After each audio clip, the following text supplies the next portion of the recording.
got some old-fashioned. Mr. Chairman, if you're ready to begin, we will begin. Good afternoon, ladies and gentlemen. The Metropolitan Government's Board of Zoning Appeals is now in session for its regularly scheduled meeting on November 1st, 2018. Thank you for being present. My name is John Michael. I work with the Metro Codes Department, and I'll be making the presentation of each of the cases today to the board for their consideration in today's public hearings. At this time, we would respectfully ask not only of board members, but of each of the members of the public, would you please silence your phone, your tablet, or any other noise-making device? Because all of our presenters have a limited amount of time today, we don't want any interruptions that would disturb those presentations, and we thank you in advance for your help with that. In each of today's public hearings, the board will review the correspondence that's been submitted, whether in support of or opposition to each of the cases. The board also reviews correspondence and recommendations from other government agencies as part of their preparation for the hearings. In today's hearings, staff will present site plans, maps, photographs, and other documents that comprise the case record. At the conclusion of the staff presentations, the board will hear from the appellants. After the appellant's presentation, the board would hear from those wishing to speak in support of the appeal. If it is a contested case, the board would then hear from those wishing to speak in opposition to the case. Appellants will have the opportunity for limited rebuttal after the presentation of opposition testimony. Under BZA rules, appellants have 5 minutes for presentations to the board if there's no opposition present. For contested cases, both sides have 10 minutes collectively to make the desired presentation. If the appellant wishes to provide rebuttal testimony, he or she should reserve some portion of that originally allocated 10 minutes. At the conclusion of each hearing, the board will deliberate and then vote on the case before them.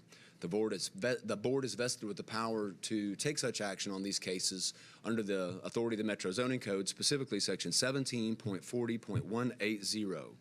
All of the section numbers to which we refer today come from the Metro Zoning Code, which applies to the entire jurisdiction of the Metropolitan Government of Davidson County. The Zoning Code was adopted by the Metro Council and became effective on January 1st, 1998. I'll introduce the entire Zoning Code and make it part of today's record for each of the cases presented. The Metro Code requires a record of these proceedings. Because BZA meetings are recorded for the Metro Nashville network and later uploaded to YouTube as well, it is imperative that anyone addressing the board come forward and speak into the microphone. No comments from the gallery will be considered by the board, nor will they be part of the record before the board. All speakers who address the board should identify themselves by name and address and then make the desired presentation. The Metro Code requires 4 of our board members in order to establish quorum. The code also requires at least 4 affirmative votes in order to grant an appeal. Applications that fail to receive 4 affirmative votes within 30 days of the public hearing shall be deemed denied by operation of law. Of note for our appellants today, because there are only 4 board members present, you will need all 4 votes in order to get an affirmative approval of your appeal. Absent that, your case will stay on the docket for the next 30 days and be taken up at the next board meeting, with any board members who are not present today having the opportunity to review and cast a vote at a later date. Pursuant to board rules, an aggrieved party may appeal board decisions to the Chancery Court within 60 days of the original hearing date. Additionally, an aggrieved party may file a motion for rehearing before the board within 60 days of the original hearing date, pursuant to the terms of the BZA Rules of Procedure. After that time elapses, the board's decision becomes final and no further action can be taken. For the appellants, if your appeal is granted, you are in fact required to obtain the permit for which you applied. A permit must be obtained within 2 years in order for a board's approval to remain valid. After such time, you go back to square one and start the process again. It should also be noted that if any false or misleading testimony is presented to the board, any board approval could be revoked at a later date by means of a show cause hearing before the BZA. Mr. Chairman, I submit that all of the cases have been submitted and filed in the proper order. All appellants have been notified by certified mail, and all legal notice requirements have been fulfilled. We have a handful of preliminary announcements with regard to deferrals and withdrawals from the originally set docket. Before we get to that, I would like to thank our friends at the Metropolitan School Board for letting us be here. Sunny West is being used as an early voting site. Today is the last day of early voting, so I hope Nashvillians, for the 6th time this year, will exercise their right to vote, and if not, our election is, November 6th. So we are thankful to Dr. Joseph and the school board for allowing us to use this, especially since it could be on the Metro Nashville network. We believe in open meetings, and those who cannot be here are free to see it online. And there's a YouTube channel of about 7 or 8 years of these fine meetings. So if you're really curious about what we do, have at it. So. Mr. Chairman, a handful of items have been deferred from today's docket. They are as follows. First, case 2018-479 involving the property at 150 4th Avenue North. That case has been deferred indefinitely while the interested parties wait on the court decision, which will be instructive to the board's determination at a later date. Next, case 2018-501. That involves the property at 1414 Dickerson Pike. That case has been withdrawn. Next, case 2018-522 involving the property at 1704 Carvel. The appellant wishes to defer one meeting to November 15th. Next, case 2018-551 that involves the property at 1211 North 14th Street. The appellants wish to defer that case one meeting to November 15th. Next, case 2018-560 involving the property at 3134 Dickerson Pike. The appellant wishes to defer to a date to be determined. Congratulations to counsel for the appellant on that case who just had a baby yesterday. Hence partially the need for the deferral. To be clear, he didn't have the baby. He was present while the baby was being had. Next, case 2018-566 involving the property at 1506 Church Street. This is a administrative deferral to our next meeting, November 15th. Next, case 2018-579 involving the property on North 20th Street. That case has been withdrawn. And finally, case 2018-514 involving the property at 1067B 2nd Avenue. That is deferred to one of our board meeting dates in January of 2019. With all of those cases withdrawn and deferred, that does tighten up our docket a little bit. And Mr. Chairman, as you know, we always utilize Michael, what was the last one? What was the last case number you mentioned? Case 2018-514. That is a 514. short-term rental case Okay, located on the next to last page of your docket, I believe. Okay. Thank you. The board utilizes a consent agenda. One board member reviews the record for each case prior to today's hearing and makes a determination on any cases that he or she believes meet the criteria for the requested action. If the reviewing board member determines that testimony in the case would not alter the material facts, then that case is in fact recommended to the board for approval on consent. We will enter into the record those cases that have been so recommended. If anyone is here in opposition to one of the cases identified for consent agenda, please just raise your hand so that we can see you, and that case will be removed from consent agenda and then just heard in its regular order. I would solicit assistance from staff and from the board in identifying any of those who raise their hand behind me. This is the proposed consent agenda. First, case 2018-567 involving the property at 1102 Grundy. The sidewalk variance has been recommended for consent agenda. Is there anyone here in opposition to case number 567? Next, case 2018-569 involving the property at, I believe it's 4711 Michigan. Let me make sure I'm quoting the right address. Yes, 4711 Michigan in Council District number 20. It's recommended for consent agenda. Is there anyone here in opposition to case number 569? Seeing none, the next case recommended is 2018-570 involving the property at 4809 Kentucky. Recommended for consent. Is there anyone here in opposition to case number 570? The next case recommended for consent agenda is case 572 involving the property at 1607 Knowles Street. Is there anyone here in opposition to case 572? Seeing none, the next case recommended for consent agenda is 2018-577 involving the property at 1605 Jefferson Street. Is there anyone here in opposition to case number 577? Seeing none, the next case recommended for consent is 2018-582 involving the property at 1125 Greenland.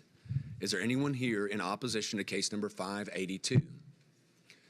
Seeing none, the next case recommended for consent is 2018-585 involving the property at 3817 Abbott Martin. Is there anyone here in opposition to case 585? Seeing none, the next case recommended for consent is 2018-586 involving the property at 723 Massman. Is there anyone here in opposition to case 586? Seeing none, the final case recommended for consent agenda today is 2018-589 involving the property at 600 45th Avenue North. Is there anyone here in opposition to case 589? Seeing none, Mr. Chairman, the proposed consent agenda before the board includes cases 567, 569, 570, 572, 575, 577, 582, 585, 586, and 589. Staff would solicit a motion from the board on those cases. And I don't know if you mentioned will you ask if there's opposition to 575? Because when we were going through it, I was going to ask if you'd missed it because I may have. Was there opposition present? I don't know. I don't think you announced it. We I'll didn't ask call again. that case. If I missed that, case 575, that's 2018-575. Oh, wait, here's some opposition. Opposition, Opposition? We're happy to defer your case But rather But it's than on approve it consent. today. Do you understand what consent is? So to be clear, it is recommended for consent agenda. That's 2018-575 involving the properties at 353 and 355 Glen Rose. It is recommended for the consent agenda. Is that your case 575? Yeah, Okay, well, yes, you did, and it was on an email that a proposed consent agenda that came to us, and Yes. I think that the zoning administrator missed it on the list. That's why we were asking about it, and so So we're about to approve it, so I'm sure you want to keep it on consent. Okay. Any other questions for John Michael? Okay. Do you want to read that one more time just so the Glad to record? do so. The proposed consent agenda include cases 567, 569, 570, 572, 575, 577, 582, 585, 586, and 589. We would solicit a motion from the board at this point. Okay, I will move those to the consent. Those have been properly moved to the consent agenda. Is there a second? I'll second. Motion's been made and properly seconded. Any discussion about the consent agenda? Seeing none, all those in favor? Yes. Don, one of the things that you had said, that it had emailed, I think that one of the conditions for the carport on the consent agenda was that it not be enclosed. I believe that was case 585 on Abbott Martin. Is that correct, Mr. Vice Chairman? 585. No, that was the 20-foot, that was the neighbor's garage. Oh, 582 on Greenland? Yeah, don't enclose, that's right, 582 on Greenland. As long as that, if Is that one of the conditions, John Michael, that we've recommended? That is one of the recommended conditions from the Vice Chairman that is considered part of the consent agenda, that the carport not be enclosed. Okay, That would require separate okay, so action. that will be part of the consent agenda for case 582. Any other discussion about the consent agenda? Nope. Motion's been made and properly seconded. All those in favor of the consent agenda signify by saying aye. Aye. Opposed? Passes unanimously. John Michael. Mr. Chairman, we should note, for all those who are just approved on consent agenda, you're done. You have received the approval that you saw. Please feel free to see our code staff as early as Monday of next week in order to continue pursuing the permit that you have applied for in these cases. You're welcome to stay, but you're certainly not obliged to do so as you've been approved at this point. And I know we had some elected officials and some that were for some of these on the consent agenda. I would love if they wish to come forward and say anything to us. This That's is a right, good Mr. time. Chairman. We always like to identify our council members who are present and invite them forward. I saw Councilmember Hurt with us today. We'll invite Yes. her to the lectern if she wishes. And we hear about what's going on Jefferson Street.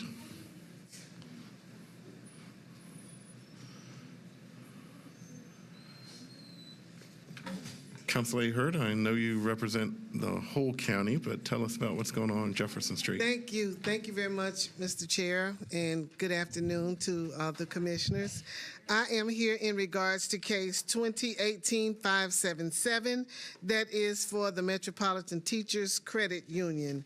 Councilmember O'Connell could not be here, so I'm here as in his stead, Thank as you. well as the CEO of the Jefferson Street United Merchants Partnership. And of course, this establishment is a beloved establishment on Jefferson Street. It's been there since 1957, and I have not heard of any opposition to the desire for this variance that's being proposed. We consider it a hidden treasure, and the word hidden is very key, because many people don't realize that the credit union is there.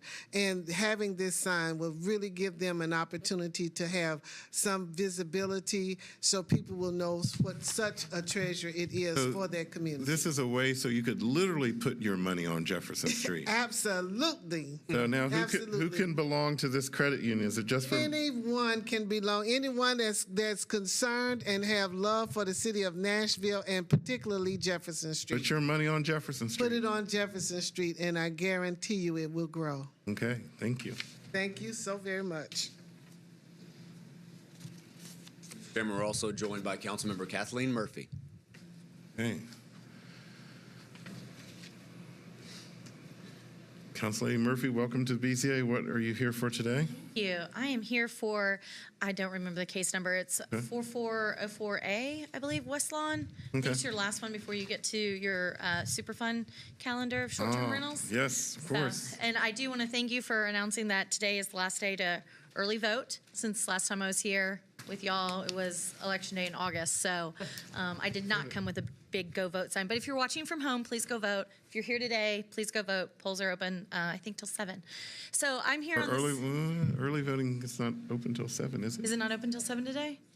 Oh, it is today. Oh, the Yeah, last day yes. it is. Okay, Changes, good. it changes hours daily. Okay, so. good. Well, go vote. I'm here on this case. I heard from a number of residents on West Lawn. For those of y'all who are not as familiar with this part of my district, West Lawn has been kind of a strange area over the past year and a half, with lots of lots being subdivided or changed up, consolidated, redivided, and things like that. This lot particularly, and I have spoken with the owner just this afternoon and seen a new site plan that identifies a strange water line through their property and through some others, or sewer line rather. My concern here is on this corner where West Lawn and Sloan comes together, is that we've had a lot of discussions about stormwater and issues like that. And running parallel to them is actually, it's hard to explain. Stormwater tried to explain this to me, but it's basically a stormwater easement or drainage that should have been recorded, should have been maintained, and really has not been maintained well. And so there is an SP that just passed the Planning Commission, coming before the council soon for kind of the catty corner from here. And one of the reasons that the neighbors opposed increased density on the corner across the street from here is because of the stormwater coming down along here and flowing down to the creek that's closer to where y'all are familiar with the Murphy Road roundabout and kind of behind Neighbors and where Local Taco is, if that kind of puts it in perspective for y'all.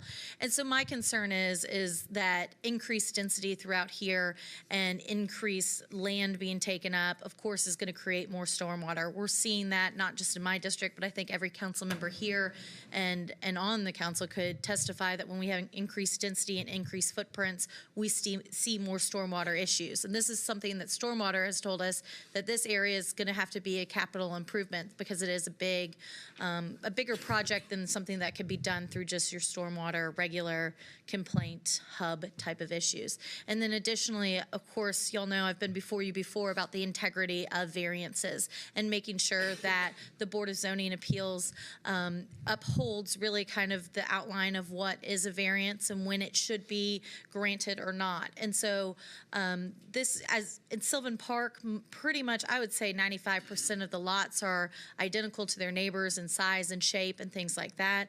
And so I just ask that you make sure that when you're applying the criteria for this variance, that you look at that and make sure that you're doing it where it's being considered, where these lots are all similar, and if we grant it to this lot, are we going to be granting it to every single neighbor in Sylvan Park?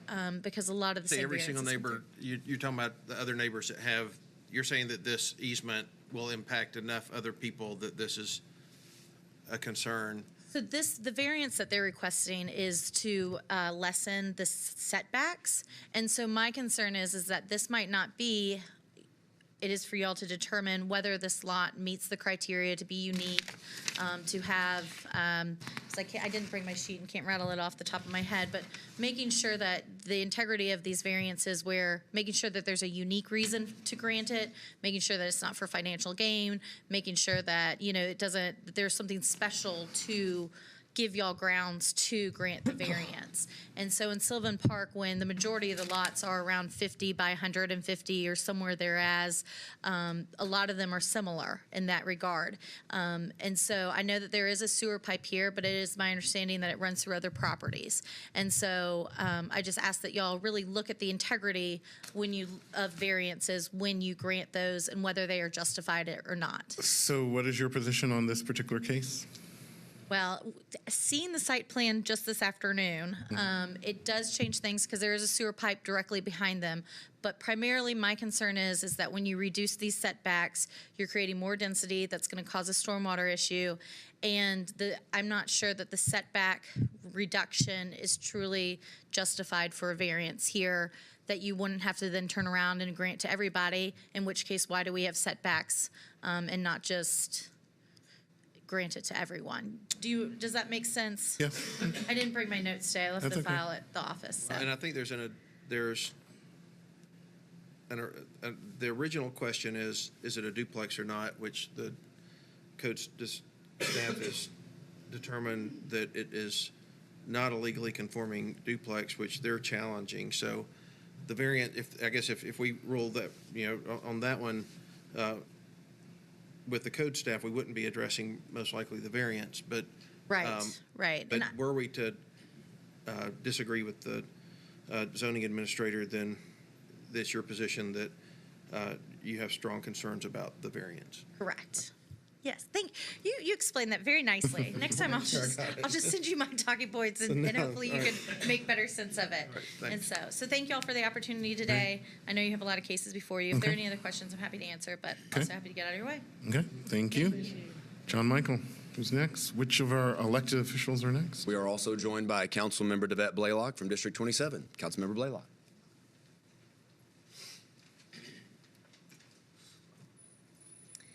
Hello, y'all. Thank you for letting me speak today. I am here on the case 2018-576, Greenleaf Drive, Okay, and why are you here? our infamous sidewalk bill. I know Okay. you guys are bombarded with a lot of those. This particular one, this is not the spirit of the reason why we had even started this type of sidewalk bill. So I wanted to definitely speak to waive any kind of fees or sidewalks going in here. This is a really good project for the district. The house is going to look very similar to the rest of the neighborhood, so it's just a very large piece of property. So why shouldn't they have to build a sidewalk in this location? Absolutely. The street of Brewer, it's on a corner. So Brewer Drive, we're actually already in the process of putting sidewalks in down that street already. So we've already started this. Yeah, and board members, in your packet online, you will see there's a big, looks like a ditch right in front of this too. There's some Exactly. topography Yes, issues. exactly. So it's a little more costly than your typical sidewalk fee would be anyways. But But don't your neighbors want sidewalks in this area? right down Brewer, we've already, the Metro has already decided to put sidewalks, and we've already funded it, and it's in the process. Oh, right of down this, coming okay. Right down Brewer. So there's no need to double pay for that one Okay. as well. And of course, this is the house that's coming in back here in the back. And, that would be, of course, as you always heard 100 times, a sidewalk to nowhere. Right. Mhm. Any questions for Council Lady Blaylock? No, but I will say one of the things that we see on this board, and I haven't seen you, you haven't had any things in your district to have you come before us that I can remember in terms of the sidewalk. But since I have you here, I'll just and obviously it's very clear to you from the photograph the types of issues that were put in because of the sidewalk bill, which I think everybody is all about sidewalks. We love that aspect of it. But when one rule applies to everybody exactly the same and all the lots aren't the same, we get a whole, more than half of our agenda is sidewalks now. And so I'd appreciate anything that all of the council members can do to help fix this so that, everyone is contributing in a way that's appropriate, but yet this type of thing doesn't come before us, because we can rationalize anything. I mean, I can make a case for why this person should do it because of all the great, and your colleagues will come and do that to us. And then we have people that like you come and say, man, it makes sense that they shouldn't pay. And, you look at somebody standing 5 feet in a ditch practically, and you're like, yeah, this doesn't make any sense. I get it, but it makes it hard on us. So and I know that a lot of council folks are working on it, and I just wanted to say thank you for doing that, and hopefully making it so we don't have these kind of tough cases.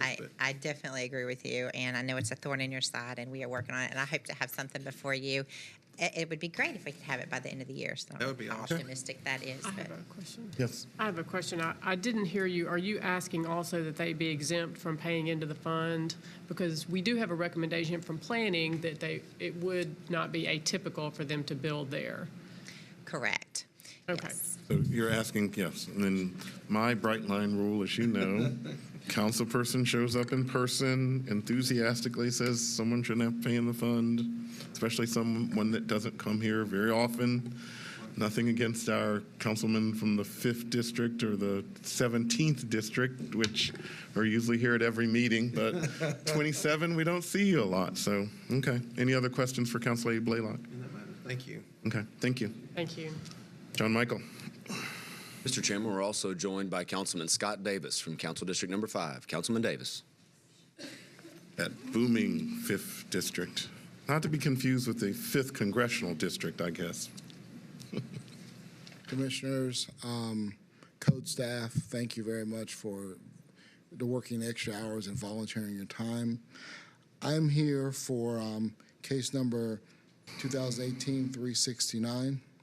This case is familiar because there is a health clinic that the applicant is building in front, and also he's asking for permission. It's a already commercially zoned lot, and he is building a living quarters. Dr. Nageko has been practicing medicine in Nashville a very long time. He's building his clinic, and I'm asking that he be waived from the sidewalk. Number one, there's already a brand new sidewalk there along McFerrin. It was built 2 years ago, and I would hate for a weird-looking piece to appear.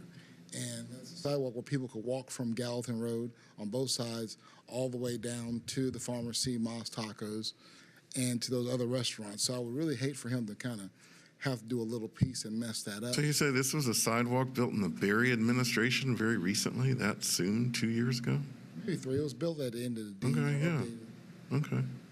And so now you're saying that, given that this, once again, is about the bill triggering, this new sidewalk bill, so you don't think he should have to build this new kind of sidewalk? Plus, and I'm not trying to embarrass my neighbor over here, but,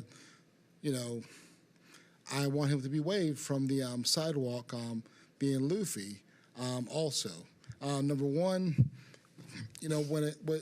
grocery stores and medical clinics have a special place in my heart because they're needed, especially those who are in walking distance where people could walk to. And also, doing the fact that, him and his daughter are leaving public medicine to do private medicine that's needed in my community, and they'll be helping with a lot of those cases where I'll just be frank with you that people don't have a lot of money or may not have insurance too. And so and also because my feeling, and if you agree with me or disagree with me, I still love you. But, if I can somehow make sure the in lieu fee, even though I would want to waive this for him, some others I would like it, but if it does not go to sidewalks in my district, and that's one of the issues that we're trying to work out at council, so I'm asking for you to waive the sidewalk requirement and the in lieu fee. And I was absent from the July hearing, was out of town, but I was just looking at the case file, and the board's ruled on this before, right? Did they not rule that? What happened and why are we here? You've got it right, Mr. Chairman. We actually had that on That's right, consent and we agenda agreed to with rehear it. conditions from the planning department. That was not entirely clear to the appellants, and so we want to make sure they get a clean bite at the apple on this. It's been on the agenda before, and you told us that, and I'd forgot. So basically, the applicant wasn't aware that the planning conditions were there, and so we agreed to rehear it. Okay, I'm sorry, I'm with you. But all we're talking about is the sidewalk today, correct? The fine, because Yeah. there's an existing sidewalk, Metro Right. Historic wants to keep the existing sidewalk, and I think the only question Is whether he it should pays pay in or the not. fund, yeah, okay. So here you have Councilman Davis, making his case, and this is a health clinic. We had a health clinic over near Ellington Place that did a remodel, if you remember, and we let them out of the sidewalk fund. Any questions for Councilman Davis? Okay. Thank you. Thank you for being here. Thank you. Let me get the story straight. Yeah. Mr. Chairman, we're also joined by Councilman Jeff Syracuse from District 16. Councilman Syracuse. Done, Michael. That would be District 15. That's okay. That's okay. I'll be Mike Freeman. That's okay. I like Mike. That's okay. He's a Good to see short Mr. timer. Chairman. He's on the way out. No, he's got one more term too. Good to see you, Mr. Chairman, Commissioners. I am here before you about case 2018-571 on Miami Avenue. I do appreciate the planning department's recommendations here, and I do agree with every aspect except for one aspect, which is the first approval with condition is that they should contribute to the in lieu of fee for the Miami Avenue frontage, because they substantiate that they find that there's no unique hardship for the properties as a sidewalk could be constructed on the site. I question that. It is in a floodway buffer. And stormwater is very reticent to want to build sidewalks in stormwater buffers, as we just dealt with here, a case right next door where stormwater did not want to build a sidewalk. So if this were a true sending site, so to speak, that I could see that they could pay an in lieu of fee, but it doesn't make any sense here because there will pragmatically not be any sidewalks here at any time in the future, really. This piece of property is on the far western end of Miami Avenue. So the rest of Miami Avenue, you will not see sidewalks, especially not to standard public works standards. There's not even really room for where the houses are to put the standard necessary, especially in this case, stormwater infrastructure. It would have to be a shallow sidewalk to the curb, and stormwater wouldn't even want that. So none of the neighbors want it either. I've surveyed the neighbors, especially after the last case that was right next door. Same situation. Neighbors. So Councilman Syracuse, remind the board about the case right next door, which is multiple homes that came in front of this board. Sure. So that was it was a large piece of property right next door on Pennington Bend Road at the corner of Wooddale and Pennington Bend Road. They just wanted to build one house. And so they were then obviously charged with building a long, expensive sidewalk all the way down Wooddale and Pennington Bend. Sidewalk or stormwater really didn't want any concrete in the floodway buffer or So we said no. the floodway. So we did say no on that one. This is a similar case because it's all the way down on the western side of Miami. It has a double frontage, just like the planning factors show here. So planning does agree, no, they don't need a sidewalk on Pennington Bend Road, but on the north side, they should do it on Miami Avenue. But as the planning department states, the frontage of Miami Avenue is in the floodway buffer. Yeah. So I think it's best that we just leave it alone. So there are two things, our architects will know this, the floodplain and the floodway. You're not allowed to build any structures in the floodway. Correct. So if we were putting some non-pervious concrete in there, it really, if that area is prone to flood, the water will go somewhere else and not on the concrete. So I think that's another concern about putting concrete in this area that is known to flood. Absolutely, absolutely. And so my logic is that if it were a true sending site where they could build a sidewalk there, maybe the in lieu of fee does apply. But I think in this case, especially being such a small stretch, which, it'll never be a sidewalk there, I don't think they should have that hardship. Any questions for Councilman Syracuse? Thank you for being here. Thank you so much. Add that to the list of things in this December legislation, right? Appreciate it. Thank you. But by the way, this is how legislation gets complicated and wordy. And, people talk about plain English, simple laws. Simple laws can be complicated. And, and that's why we're here. We are not the legislative body, thankfully. John Mr. Mike. Chairman, that concludes all of the consent agenda comments from our district council members, unless somebody has joined since we started that process. And we're ready to proceed with our first case, which is one that you heard about from Council Member Scott Davis. That's 2018-369. To be clear, for the benefit of our record, if nothing else, this was a case that came to the board previously, was approved on consent agenda, conditioned upon the specifications from the Planning Department's recommendation, which they've submitted as part of your case file near the back of the packet. However, the appellant, there was just some confusion about the fact that those conditions were part of the approval, hence the recent motion to set aside that order and have a fresh hearing on it. The appellant is present, will have the opportunity to make the presentation. The zoning map here shows the property on McFerrin, which is a CN or commercial neighborhood zoned property. The aerial shows you the other houses nearby and a row of townhouses across the street. The site plan submitted shows the existing house and the proposed layout for the space on the rear of the property where they will use the clinic. From the recent staff site visit, the view of the property in the lower right-hand corner and directly across the street to the left. The view up and down the street with the sidewalks that presently exist and, of course, are the subject of the variance, since this is a sidewalk variance request. Is there anyone here in opposition to case number 369? Seeing no one, the appellant will have 5 minutes to come here to the lectern and make the desired presentation to the board. I believe they've submitted some documents that I've loaded in via flash drive, and I'll let them drive through that.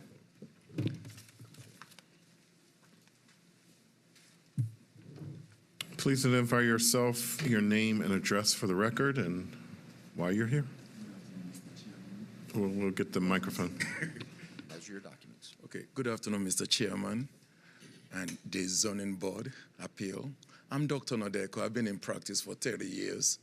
I'm a pediatrician, and I've been living in Nashville all my 30 years. I moved here from Miami. The clinic that I'm setting up, actually, I was running that clinic before. Then the neighborhood was very dangerous. There was something going on, so I had to take my patients with me to the hospital, Metro General Hospital. Now the neighborhood is booming, everything is back. I just didn't want to jeopardize my children's safety. So I would like to run this clinic again, part-time clinic, evening clinic, and on weekends. Because most parents are working, I would like to accommodate them. My daughter is also a dentist. She just finished training in New York. She wants to do something with me also. So the sidewalk requirement, there's an existing sidewalk, and I'm going to put a ramp there because I'm going to be seeing some handicapped children. So I'm requesting a waiver of the sidewalk requirement and also the contribution. If I'm going to make a ramp, it's going to cost me some money, and I'm doing this on my own. I don't think I should be able to contribute towards the sidewalk requirement. So, Okay. Any questions for the applicant? We heard, of course, from Councilman Scott Davis on this very issue. Okay. thank you so much for listening to me. Okay. We'll close the public hearing discussion. So I'll get us started. And I've said this before, and this is my kind of bright line. The council people, as we said, we're not the legislative body. They passed the sidewalk bill, and they allowed this board to be the appellate organization. Now, we get these cases because some cases are unique or different, or there's a new sidewalk or a reason why we shouldn't build a sidewalk. And as you know, my bright line is councilperson has to show up here in person, have a good reason, and enthusiastically ask for this to be waived. And so I think that's been met here, and that's kind of my opinion. And I think, and everybody will get to their own compelling reason, but mine is the Metro Historic recommendation and the fact that it's a clinic that we have in the past done. So for the public good. Everybody get there their own way, but that, Okay. I agree. Well, I'll just make the motion that we approve case 369, and the applicant does not have to build a sidewalk or pay into the in lieu fund based on the Historical Commission recommendation, and that the recent sidewalks there are in good shape, and this is a clinic too. Motion's been made and properly seconded. Any discussion? Seeing none, all those in favor of the motion signify by saying aye. Aye. Opposed? Passes. Good luck. Thank you. John Michael, what do we have next?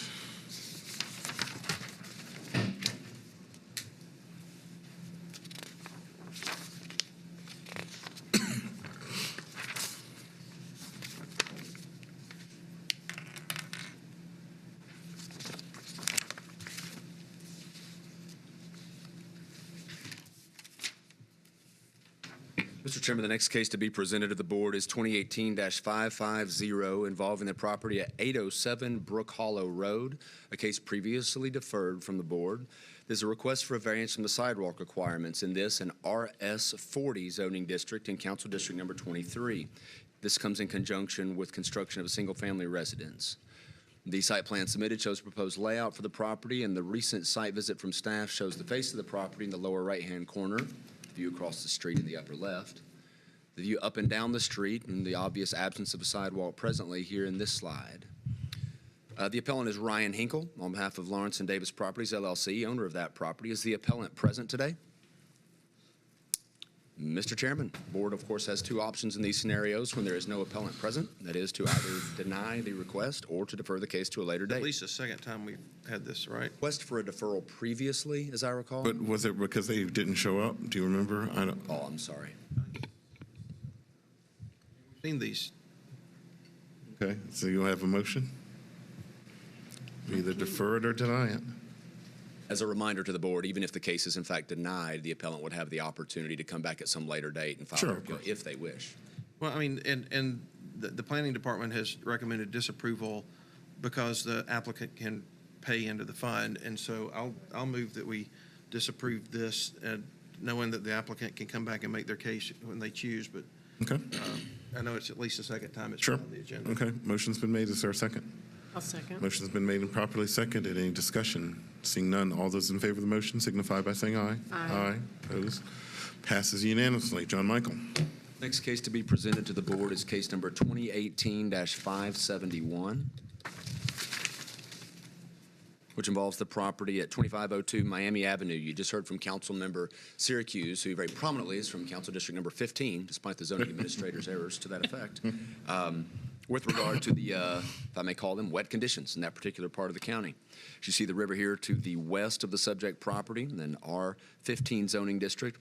The aerial view gives you a little sense of the proximity to Briley Parkway as well, which I think is a noteworthy part of the equation.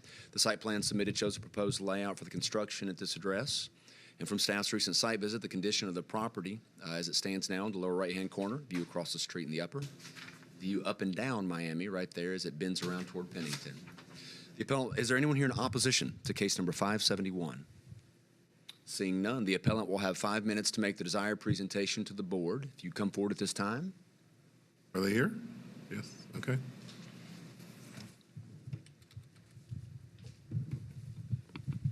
Name and address. Casey Goddard, 2502 Miami Avenue. Okay. Just coming along with what Jeff Syracuse said about the sidewalks and the in lieu fees on the property. The sidewalks, obviously, we put the concrete in the floodplain, and the sidewalks would lead to nothing, as it would go to the state right-of-way under Briley Parkway. So, as you can see in the bottom part of the screen. So. Okay. Do you have anything else to add? Yes. My name is Mike Murdoch. I live on Miami Avenue also. I'm speaking in favor of the appeal. And this street has somewhere in the neighborhood of 86 to 87 houses that are already built. There's only a handful of lots on the street itself that are empty. There are no sidewalks. This is in an area that has no pedestrian traffic whatsoever. It's a dead-end street. It's down at the end of a bend. There is no reason for sidewalks on the street. There's no reason for sidewalks in the future. The right-of-way of Miami Avenue is only 20 feet wide. If sidewalks are built, that means that you have to dedicate additional right-of-way. Yep. If you dedicate additional right-of-way, now all the houses have become non-compliant with setbacks. Every one of these houses through there are set at 30 feet off the right-of-way. There is no room for a sidewalk. There's no room for proposed sidewalks. And as Councilman Syracuse said, as Casey has said, even if you build a sidewalk, the sidewalk goes to an area underneath the bridge. Right, okay. Any questions for the applicant? Okay, thank you. We're going to close the public hearing. Discussion. So, as I said earlier, I think Councilman Syracuse is right that the sidewalk shouldn't be built here, and as the applicant said, it goes underneath this bridge, Riley Parkway, and I'm not sure if having concrete sidewalks really are what the floodway buffer is about. I don't think that that's a good use to put non-pervious things in the area that is known to flood or potentially known to flood. So that's how I think. Any other members? Okay. I'll make a motion that we approve case 571, giving them a variance from the sidewalk requirements and variance from paying to the fund because these sidewalks would be placed in the floodway buffer, which is not a good use to put concrete in the floodway buffer. And as testimony of the neighbors, there's no sidewalks in the area.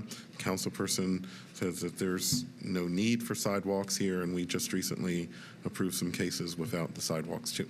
So that's my motion. Is there a second? I'll second. Motion's been made and properly seconded. Any discussion? Seeing none, all those in favor signify by saying aye. Aye. Opposed? Passes unanimously. Good luck, John Michael. Mr. Chairman, if you'll forgive my chronology, I blew right by the very first item on your docket today. That is a case that was 2018-504 involving a property at 2030 Rosa L. Parks Boulevard, a case previously heard by this board that failed to get 4 votes at its hearing, as we only had 4 members present on that day. Mr. Harper joins us today, who was not present at that previous hearing, so I'll ask him while we're on the record. Mr. Harper, did you have the opportunity to review the case file for case 504 involving that property on Rosa L. Parks? I haven't yet. Okay. Toward that end, we are still within the 30-day window. we'll- So with only next 3 meeting. members eligible to vote, obviously there's no need to take a vote. Okay. But at our next meeting on November 15th, that will again be at the top of the docket, Okay. and we'll solicit good. reviews and subsequent votes on that day. Okay, So very for good. the appellants on case 504, again, no vote today. See Yep. you on November 15th. Okay. Next case. Next case to be presented is 2018-576. This involves the property at 5209 Greenleaf Drive. You heard from Councilmember Blaylock on this subject just a few minutes ago. The request is for a variance from the sidewalk requirements for this 2-family property that is zoned R10, shown on the zoning map here, shown on the aerial photograph here. The site plan submitted shows the proposed construction layout there at the intersection of Brewer and Greenleaf. From staff's recent visit to the face of the property nearest to the corner there, up and down the street there on Greenleaf, lower right-hand corner back toward Brewer. The appellant is Sean Hackett, and also the owner of that property. Is there anyone here in opposition to case number 576? Seeing none, we'll invite the appellant forward at this time. Please introduce yourself by name and address and make the desired presentation to the board. Hello. Thank you for letting me come and speak. I appreciate the opportunity. My name is Sean Hackett, and I live at 5128 Wilmar Drive in Nashville in Creve Hall, 37220. And I may just follow my notes if that's okay, so I won't ramble. Okay. My parents purchased this property at 442 Brewer Drive in 1978, over 40 years ago. We lived down the street at 419 Brewer. I grew up there. I went to Tusculum Elementary School. So our address here is 5209 Greenleaf Drive? Well, that's the address of the property that was assigned for Unit 2. It's now an HPR, so Okay. Unit 1's Brewer Drive. So it's on Brewer Drive, really?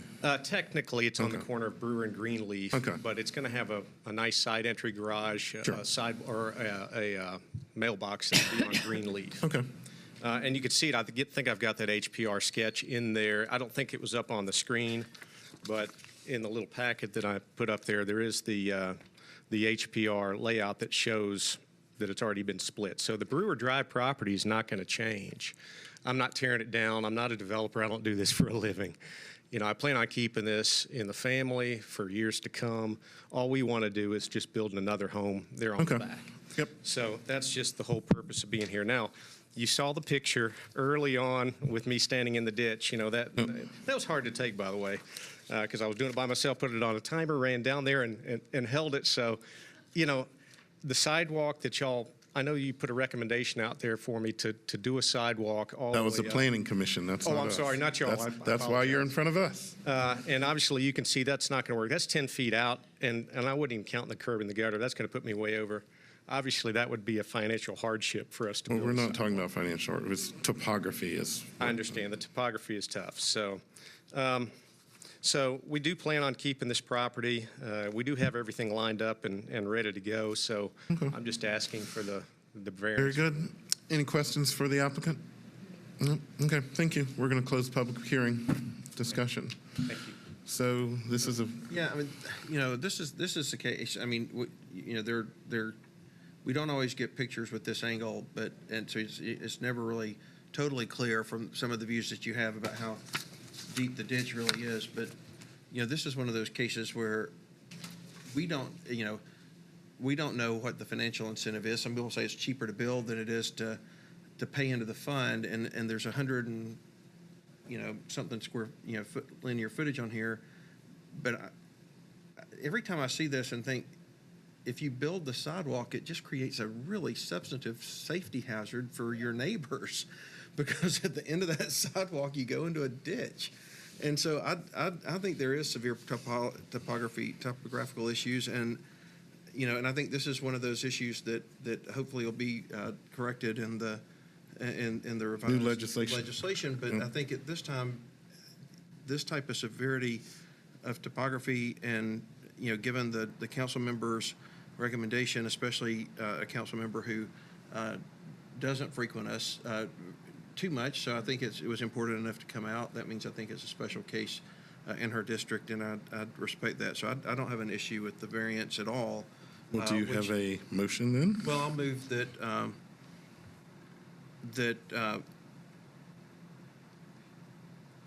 the variance be approved for no sidewalk and no paying on Greenleaf, and that the right-of-way on Brewer be a condition for the variance. Okay. And so because I think Motion, the city okay, is- city's going to do that. The Yep. city's going to do that, the city's going to install a sidewalk, Yep. and I think that, to me, is a fair compromise. Okay, motion's been made. Is there a second? Motion's been made and properly seconded. Any discussion? Seeing none. All those in favor signify by saying aye. Aye. Opposed? Passes. Good luck. Thank you. Mr. Chairman, the next case is 2018-578. And that case involves the property at 138 Ray Avenue in Council District Number 11 out in Old Hickory. Is this a real zoning case? It is.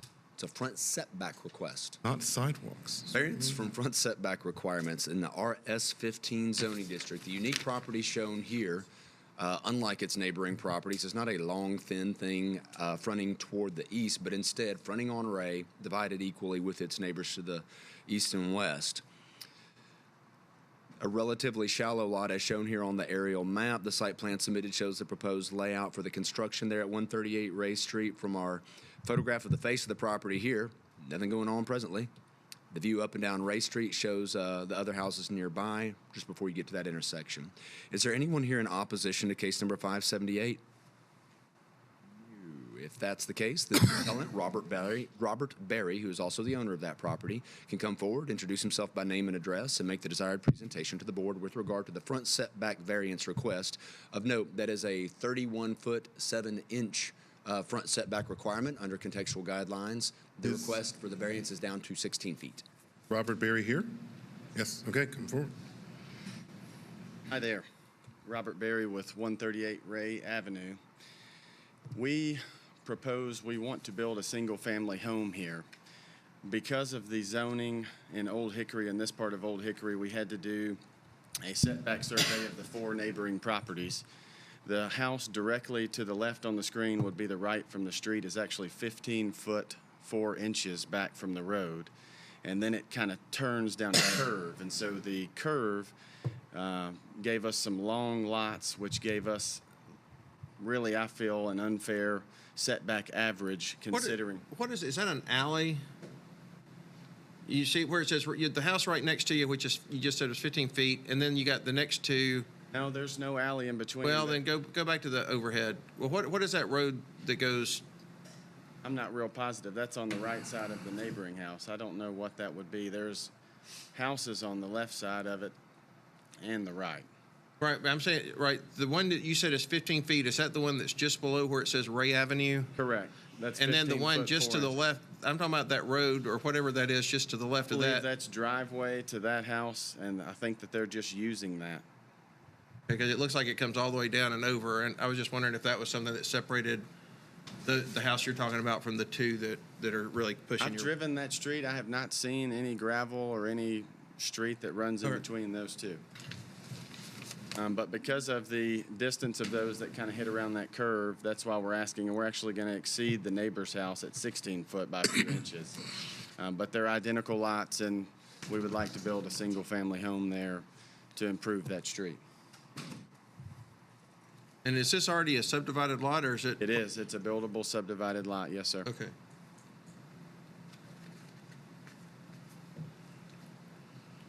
Any questions for the applicant? Do you have anything else to add? It's a street that is a curve that goes around the pits. There's a greenway trailhead that's at the end of that street, and I feel like the house that we're going to build there would definitely improve that area of Old Hickory. So hopefully we're able to do that. Okay. Let's close the public hearing if there are no more questions. Discussion. So we have no opposition. We have not heard anything from the councilperson's area. Discussion. It seems to be a reasonable request to me based on the setback of the neighboring property to the left. Well, and the house directly across the street Yeah. from the one on the left is also closer to the road. So it's that first little piece of that Yeah. that block. So it doesn't seem to be out of context, and I do think that the lot presents a hardship. The lot is narrower than the two lots that have the 30-foot setback, substantially narrower or shorter. Shorter. Board members, as you know, we've had many cases like this year, and I can't remember a case that we've had like this where some neighbor isn't there saying they're not for it, and so here there's no opposition, not even letters. So. Yeah, I mean, I'll move that we approve the variance based on the shallowness of the lot relative to the two properties that caused the contextual setback to be higher. I'll second. Okay, motion's been made and properly seconded. Any discussion? Seeing none, all those in favor of the motion signify by saying aye. Aye. Opposed? Passes. John Michael, can we take a 5-minute recess before we We'll reconvene with case continue? 2018-590. Oh, good, perfect.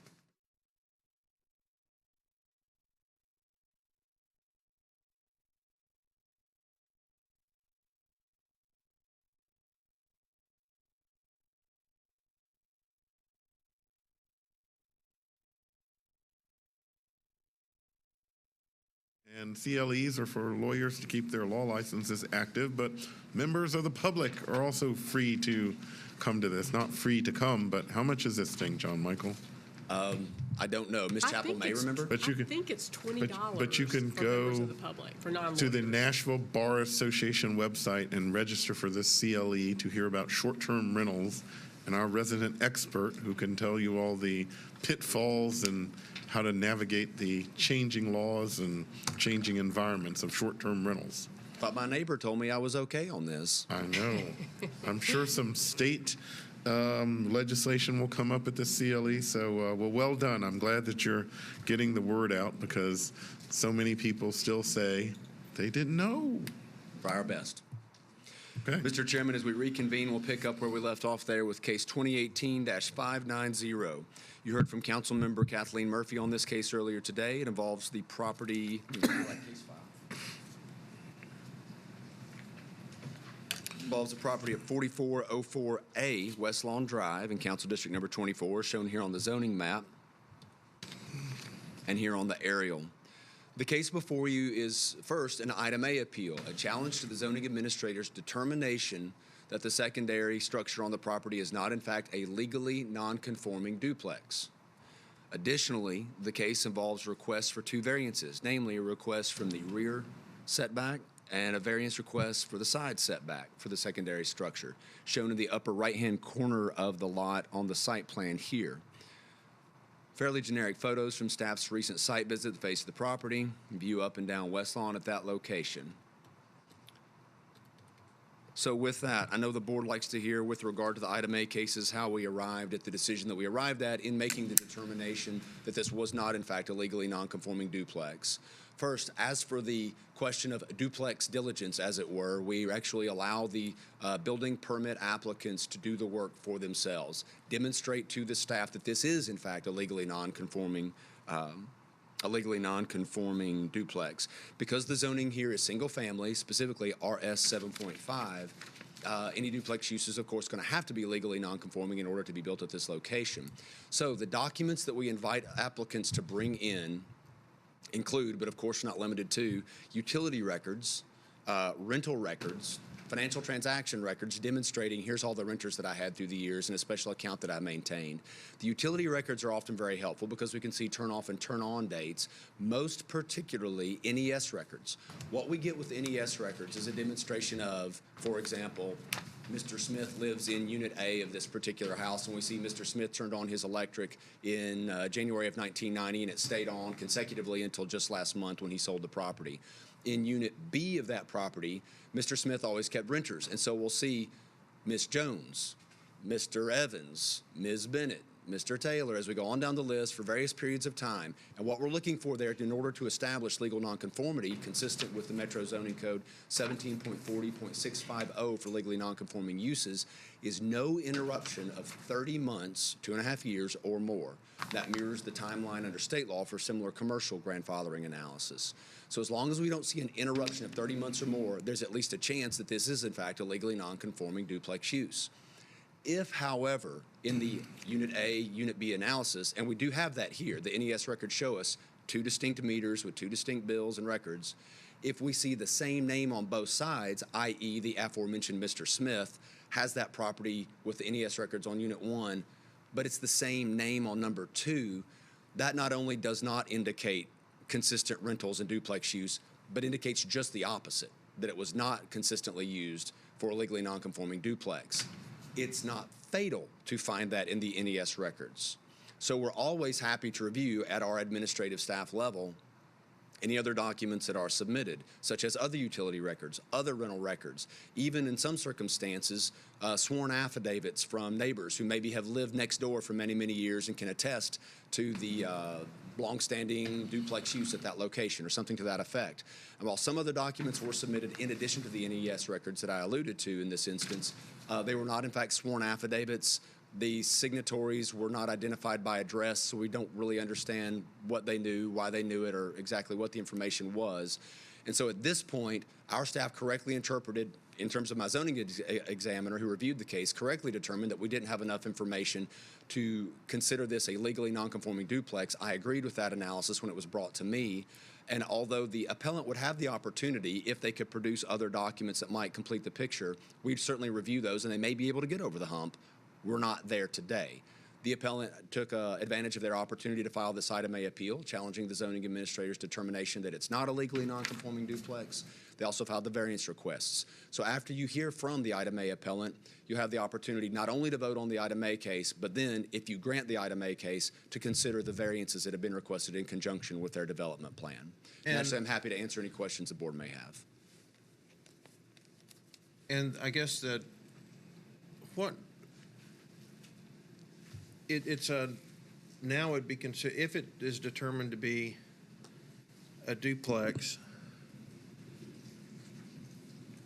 what allows them to make a detached duplex on that property through the non-conforming use?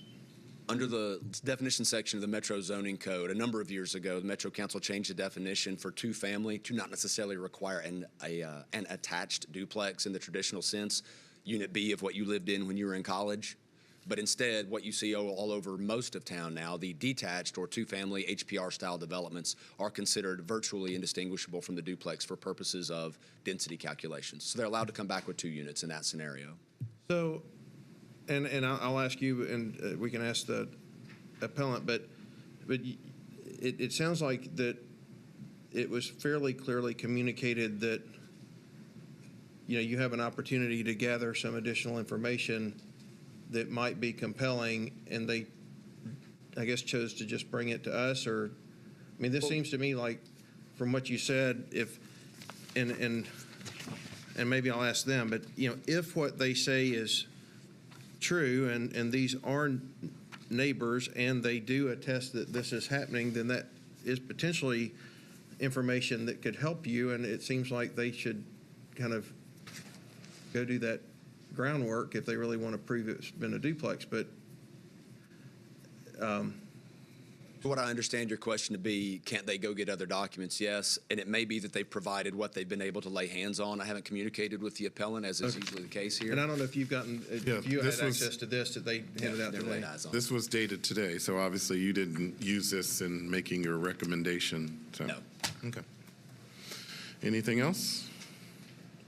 There are no other questions from the board. I'll step down and invite the appellant, Brad Bars, to come forward and make his desired presentation to the board. Is there anyone here in opposition to case number 590? There are opponents. As a result, the appellant will have 10 minutes to make the desired presentation. Save back any portion of that time that you want for a rebuttal. And after you hear from the appellant, you'll hear from the opponents to the case, Mr. Chairman. Okay. Please identify yourself by name, address, and why you're here. Thank you, Mr. Chairman and Board of Zoning. My name's Brad Bars. And I'm Alex Bars. Husband and wife. We're from Nashville, Tennessee, high school sweethearts. She followed me to New York, and we grew up in the neighborhood and moved back into Sylvan Park and all that.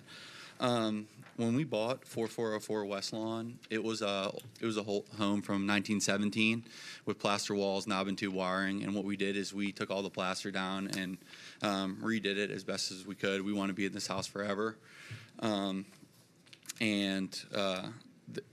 kind of jumping around, but what we want to do is we want to convert it into a single-family home and get some more space in the backyard, doing the duplex eligible because there's a sewer line right behind our house and we can't add on.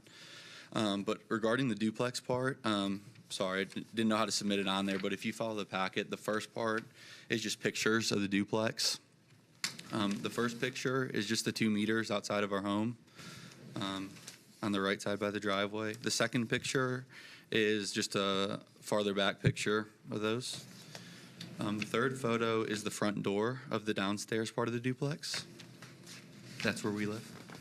The next photo is the upstairs entrance to the upper part of the duplex. The next photo is just another angle of the upstairs. The next picture is our kitchen downstairs. The next photo is the kitchen upstairs. And then the next page is the NES records. This used to be the former mayor's home, Richard Fulton, related. So that's the Toddy records you'll see there. And then it was changed into my name when we purchased it about 2 years ago. I think Richard Fulton might have owned this. I don't think he ever lived here. Yeah, he owned it with his wife, Sammy Toddy and Sammy Fulton. Okay. And then the next page is the meter records for the other level. Now, these aren't. How long are these meter records? So that's. They're back to 1972. One was 1984 and one was 1972 from NES. I think the concern that you've heard. First, let me ask this. Is there anything in this packet that you did not already provide to the zoning staff before today? Yes, ma'am. Okay, and what is new? What is new is the signed letters from neighbors that have lived there for quite a while, and then from Sammy Fulton, who owned the home previously. In addition to other neighbors, there's probably about. And also there's 2 leases since I've owned it that show who's been living up there since we purchased the property. You heard the zoning administrator. I mean, I guess I'm not sure. You know, what I heard from the zoning administrator, and I hope this is what you heard from the zoning staff, and then also from the zoning administrator, is that if just because it was rented in 80 and just because it was rented in 70 doesn't mean it was rented between 70 and 80, right? I mean, and so Absolutely. that, and he said, if there were 30 months where it was not rented, then it's not, a legally non-conforming duplex anymore.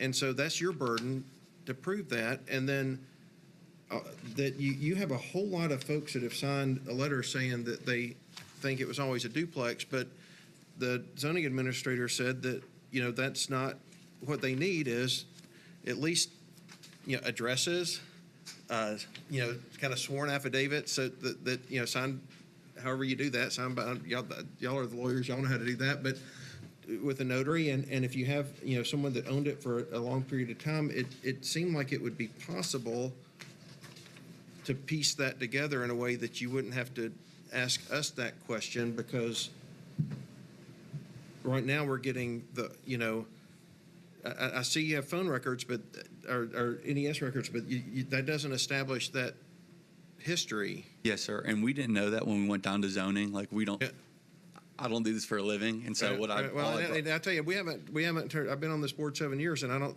know that maybe we've heard one case of this nature before. So, I mean, because it's non-conforming and there are no other duplexes around you, most likely it's, you don't see a lot of them like it. Yeah, and so what we tried to do is we just tried to take the approach of what Richard down at Codes told us to do is get the leases together since we owned it. And so we put those two leases in there, which shows that it's been different people. And we always just keep So it. why didn't those people put the utilities in their name? Because they pay us directly and we pay it, because if a renter moves out quickly, then we have to reestablish power and it's a fee every time. And But you pass that on. I mean, I think a lot of landlords would rather someone else put it in their name because they're responsible, not you. So why did you do it that way? It was just easier for us. I'm one of those old school people. I go down to NES every single month and still pay it in cash. I just pay both up and down every single month. And What about cable and the internet? There's separate cable and internet as well. In your name? Yeah, they're in our name. Yeah. We pay it and they pay us. Are there two separate cable accounts? Yeah, one. Why isn't there two if there's... It's easier just because the Wi-Fi and all that, and then we split it right down the middle. It's Comcast. You share a Wi-Fi with a stranger renter? Yeah, one of them was a family friend that I went to high school with. His dad was divorced, so I trusted him. And then the next tenant, he's a photographer for the New York Times, and so, yeah, I'm okay. Where are the affidavits from these people? Hey, I lived here and I worked here and signed and... Totally. So the two leases you'll see are both signed. I know, an affidavit, which is a sworn document saying all these things in this document are true. Okay, and it's signed and notarized and saying, I did this. Okay. I didn't know it had to be that, but I did have my neighbors to the right and the left. The state, I said affidavit. And I'm not talking about the neighbors again. The people that you say live there. When did they live there and why did they move out? Totally. Okay. With the Toddy family, she has dementia. Sammy has issues, and so. But how long ago did Sammy live there? When we purchased the home. And how long ago was that? 2 years ago. Okay. And so. Well, where did Sammy live? Upstairs or downstairs? Downstairs. Oh, and upstairs, so who lived upstairs? They rented it to Vanderbilt students, and they rented it to Vanderbilt nurses. In addition, they always. So who are these people? I want to know who are the Vanderbilt nurses that got rented to. I know there was some email from somebody, but is that one of them? No, that's our neighbor who was supporting the case. Okay, so 2 years ago, if a Vanderbilt nurse lived in there, where's that person? Where's that affidavit? I couldn't get in contact with them because when we purchased it, we didn't request lease stuff. But what we did is we tried to go through the previous owners and then have them sign something that said that it was constantly rented ever since they owned it, because we thought this was a way to not be too invasive, but also vouch that they always used it as a rental income upstairs as well. And in addition to the Vanderbilt nurses and students that they rented it to always, they also rented it out to their family in Dixon County. And oftentimes they weren't the most reliable on paying. And so they wanted to keep the electric in their name. I was able to get that by talking to the previous owners, and that was the Toddy family. And they were the only owners. But that's what they said to you, and now you have this, we put it in our name because it's easier, I think most people that own rental property that rent to people they don't know would rather somebody else do all that. Just because it's our home, we live there. We always thought it would be easier just to keep it all in our name. And, So in the last 2.5 years, who lived upstairs? the first one, his name was Chris Saxon. He lived. How long? He lived up there for 9 months. about. Ended his lease early. He ended his lease early. He moved to New Orleans. He got fired from his job, and then Philip. So how did you fill the property after that? Did you advertise it? How did someone find out about it? We put signs in our front yard. We've advertised it, and the guy that lives there now is named Philip Holsinger, and he's been there. He just renewed his lease. He's been there for a little over a year. So have you talked to New Orleans guy who left your lease early to say, hey, send me something? We did. He just said, "Is it okay if I use the lease?" And that's what we were just. That's what we did. His name's Chris Saxon. He was in medical work, medical sales. And before that, who lived there? We didn't. We had just purchased the house. Okay. So as soon as we purchased it, we started renting it as soon as possible. Who was living in upstairs when you bought the house? Yeah, a Vanderbilt nurse was, and there was about a 6-month time gap there. They moved out in November, and then Chris moved in that April. And what we did during that time frame is we made it a lot more appealing. Upstairs, we redid all of ourselves, tiled the bathroom, and just tried to bring in new updated appliances and carpeted and painted and stuff. So are you planning on living in the new house? Or, I mean, it sounds like you spent a lot of money in the last 2 years making this upstairs apartment livable, and just to come and ask us to be able to gut it all so you can have a single family and build a house in the back. Yes, sir. We want to convert this home. We're going to have a child in the very near future, and so what we want to do is we want to convert this all to a single family home and live throughout the entire home, and then just take out the kitchen upstairs, have extra bedrooms and just more space in general. And also, it'll be nice not to have someone living above us, you know. Okay. And so, when these people lived upstairs, where did they get their mail? They got their mail out of the same. There's what do we have? A mailbox that's next to it. Yes. And so they. Could you explain? It's delivered to the same address. Do you have 2 mailboxes or one? Yes, we have one on our porch and then one on the end of the driveway. Does it have an A or B on it, or how do you know who The gets one, what? the one at the street's an A, and the one right next to his stairs that go upward is a B. Well, let me ask you this. I'm no postal expert, but it seems to me that the post office would require boxes right next to each other. So did the post office deliver all the mail on the street and you took the mail and put it in the second box? Yes. Then that's not a mailbox. We're just trying to be convenient for him. To me, it just does not seem, I mean, help us out here. We're trying to look for documentation that prove that there were 2 units here. Chairman, one thing that might be helpful is the documentation that has been submitted today here at the BZA, with the exception of the one page that seems to be a signature from a Ms. McElroy and a Ms. Walls, which is not in fact an affidavit, but nevertheless some sort of a document attesting similar declarations. We've never seen any of this. I know. This may be helpful toward their end, but having never seen it, obviously staff has never had the opportunity. If it is a gold mine of valuable information that gets them over the hump, great. It is obviously within the board's range of options to say, let's defer 1, maybe even 2 meetings to review all of this information so that we can see if in fact it is adequate to determine that it is a legally non-conforming duplex. If not, the appellant would still have the opportunity to pursue there. And there are at least 4 people here in opposition too, and so board members, what do you all want to do? Well, we can debate whether or not, or discuss if we want to go ahead and hear from the opposition on whichever issue they have. But I think as far as the evidence that it's been rendered and all that, I think it would go a long way if these letters were affidavits. They're not detailed. They're simply not detailed enough. I guess what I would say is, my take on it is a variation of that, in that I agree with the zoning administrator. There's an awful lot of information that I see. The zoning administrator has said, hey, I think we should take a look at it because it really may help them. And if, the only reason that we're even talking about this is because the zoning administrator made a judgment based on what he and his staff had received. They now have new information, and I think they need time to hear it. Now, that said, if someone comes down here and wants to speak and on a case, I'm happy to hear what the opposition has to say. If they want to address the non-conforming duplex aspect of it, if they want to address the variance, I think that'll be and we can hear and sift through it. I think that's for another day. I think that.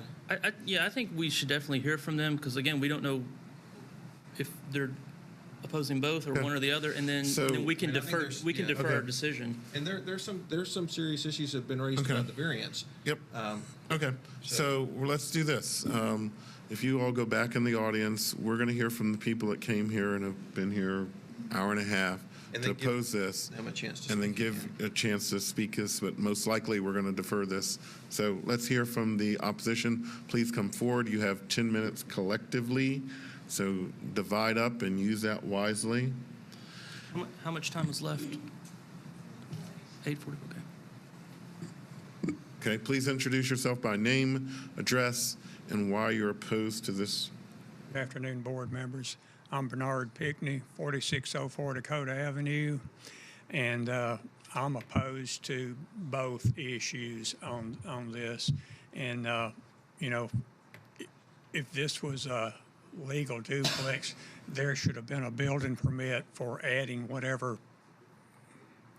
stuff to make it a duplex. And from my understanding, there's no record of any building permits being issued.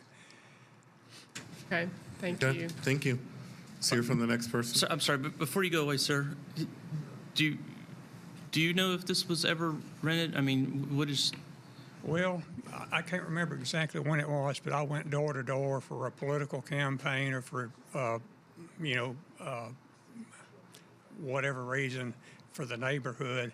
And I remember this probably was 10, 15 years ago, and I spoke to Miss Toddy for a pretty good while. And she said that she was, I think, Sandra Fulton's mother, maybe her aunt. But anyway, from the impression I got, it was just a single-family house. It was just her living there. That was, what I remember from that. Okay, thank you. Okay, let's hear from the next person. And if you have any information about who lived there, we'd like to hear it. I'm Sandra McElroy. I'm at 4402 West Lawn Drive, and I've lived there since 1993, and I knew Earl Toddy, who lived in the house. And so, I'm sorry, ma'am, 4402 is next door to this home? Next door, Okay. yes, okay. And while from 1993 until she went into a nursing home, she lived in that house. Samuel Toddy, her husband, lived there when I first moved there, but he passed away, and then she went to a nursing home.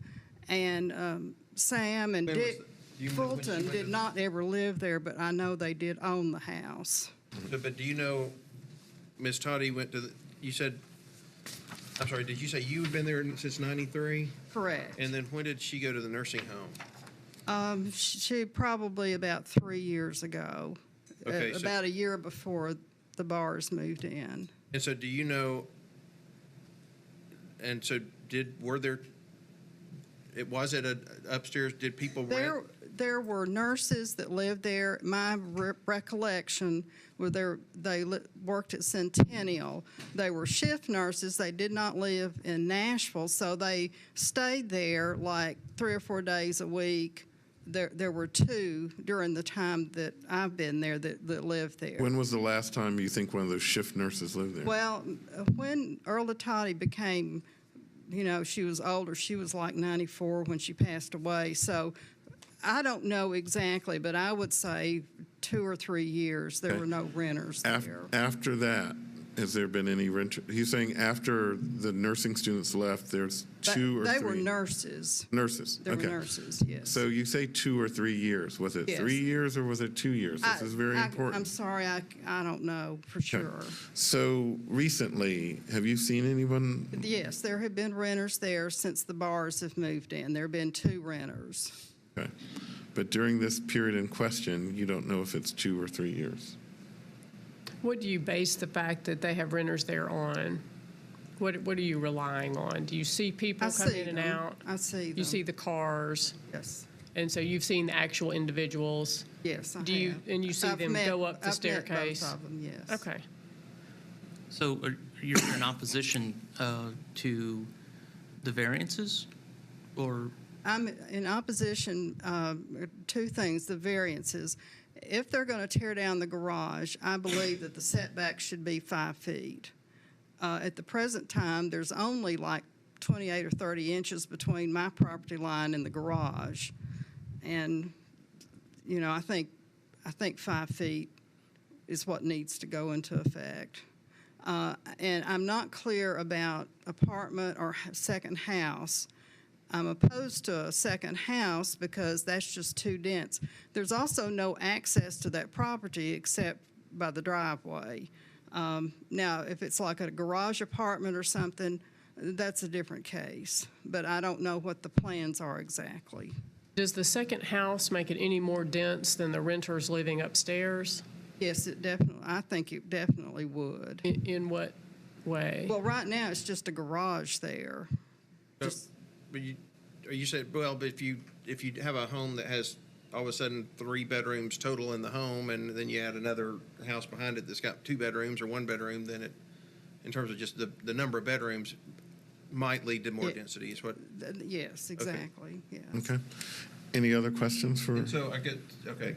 No, any other questions? No, I don't. Okay. I'm just trying to Well, let's make hear sure I understand what your issues are, and you raised questions that there might potentially be a 30-month gap between the time. So yeah, this is what. Between the time that Ms. Toddy went to the home, there may have been a time when no one lived there, and that's those. Well, the last couple of years I would say at least 2 years, I'm sure there wasn't anybody renting there. Well, if But you before can- that, I don't know exactly when they stopped. So I guess that would be the NES records that anyone who wished to prove that this was non-conforming would want to seek, I would think, to through either the code staff or whoever needs to look up those records. But it seems like that those 2011 through 2015 would be the period to on a monthly basis see where the records went. But okay. But no, I appreciate it. Thanks. Do you? I'm sorry. Do you remember people? You said you moved in '93. Correct. Do you remember the apartment being rented?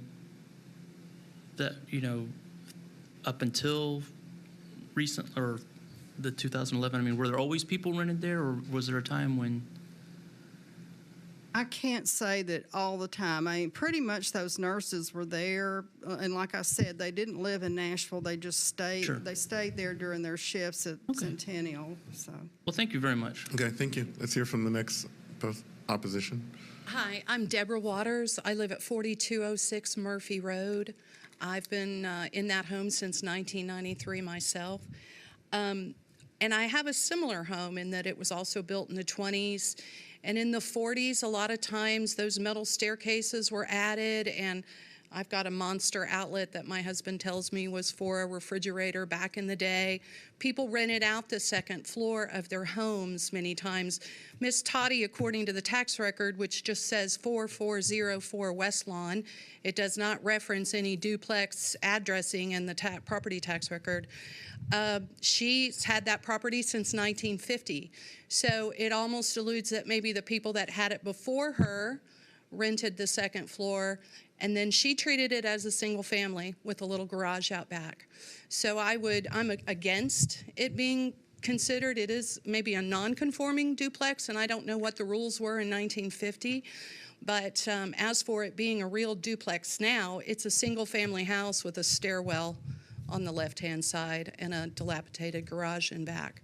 So it also has no alley access. So if you add a full-on 3-bed, 2-bath, extra family, double cars, that street already is in, it's a single lane pass if there's a person parked on either side of that street. It creates one single lane, so I'm also concerned about the density. Thank you. Okay. Next person, please identify yourself, name, address, why you're opposed. My name is Suzanne Fennell. I live at 90 44th Avenue North. So if you're facing my house, the left-hand side, the majority of my backyard is their backyard, that fence line. I am opposing the setback variances. I have limited knowledge on the duplex issue. I do know there's some renters there, the bars have. Prior to that, I know there was a gap, but again, I'm the same position as Sandy, not recalling exact dates for that.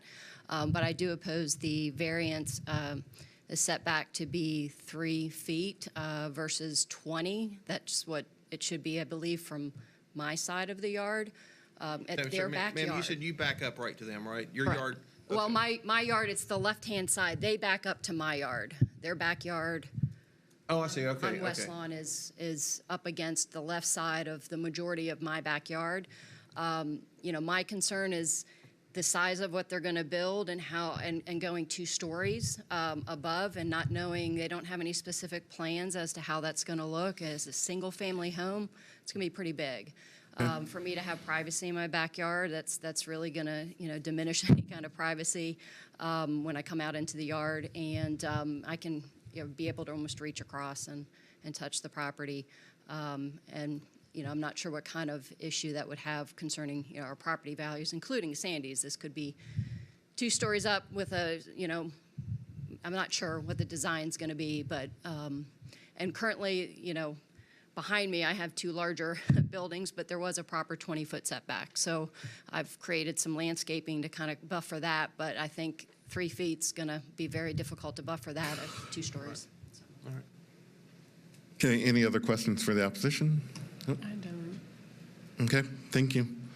So, board members, how do you want to proceed now that we've heard from the opposition? Well, I mean, and if the applicant wants to say something, I think that's fair. But to me, that there are a couple things. The original additional information issue that we just talked about before we asked for the opposition to speak, which I think to me says send it back to codes.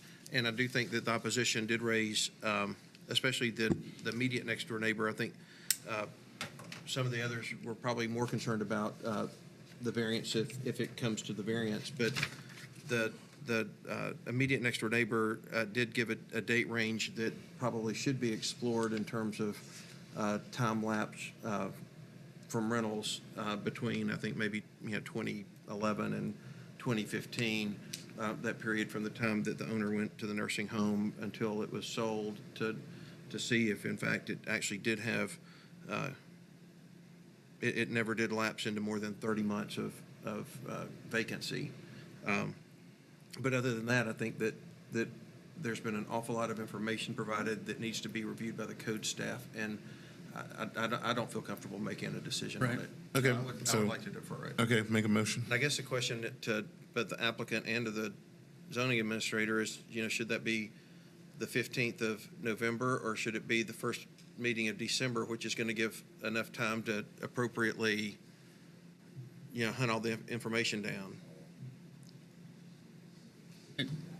While they discuss that, I would like to thank everybody involved, including the opposition, for being civil in this, and sticking to the facts. And I appreciate you coming down.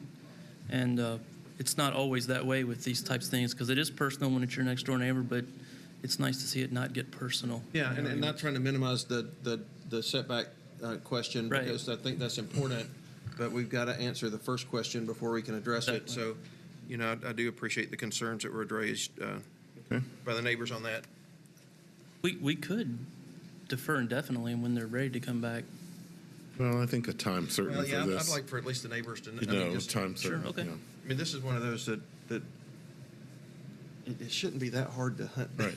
So But is it 2 one weeks meeting may or not be is it enough. 1 meeting or 2 meetings? That's what they're trying to figure out. Okay. 1 meeting. 1 meeting. Okay, so make a I will- motion.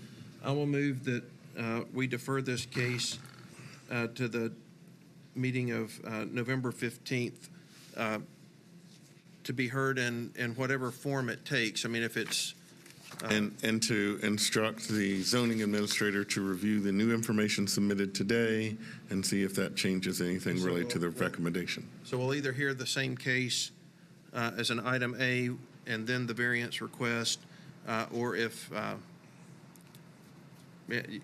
well, that's right. Okay. Or we'll hear something Okay. with just the variance request. That's the but- motion. Yeah, Is there I'll a make second? I'll second. Okay, motion's been made and properly seconded. Any discussion? Seeing none, all those in favor of the motion signify by saying aye. Aye. Opposed? Passes. And Mr. Chairman, just for clarity on our record, the comments made today by the opponents are part of the For record. the record, They yes. are welcome to come back at our next meeting. They are not obligated because their comments are on the Yes. record and part of the board's consideration for whatever vote eventually happens on the Okay, case. thank you.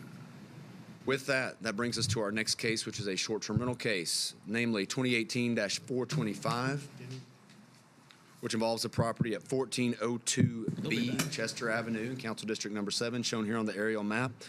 The appellants are Rebecca Pauli and Angela Lamberth. Staff will have the presentation for the board with Mr. Osborne in just a moment. The appellants will come forward. Is there anyone here in opposition to case number 425? Seeing none, they'll have 5 minutes to address the board after the board hears from Mr. Osborne. Are the appellants present? Great. Just double check. Okay, Mr. Osborne, tell us about this case. This is a slightly different case than what we got. You're saying that they're not eligible. Yes, and that's not quite before you yet, but basically the property's an HPR, and for an HPR to be able to obtain a short-term rental permit, both sides of that unit have to be owned by the same person. Okay.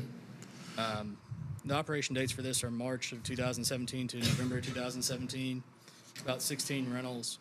We did send a notice because the advertisement was still online on December 29th of 2017. And the advertisement was removed. So it's been about 10 months since all this. Anyway. Okay. The advertisement was removed in January.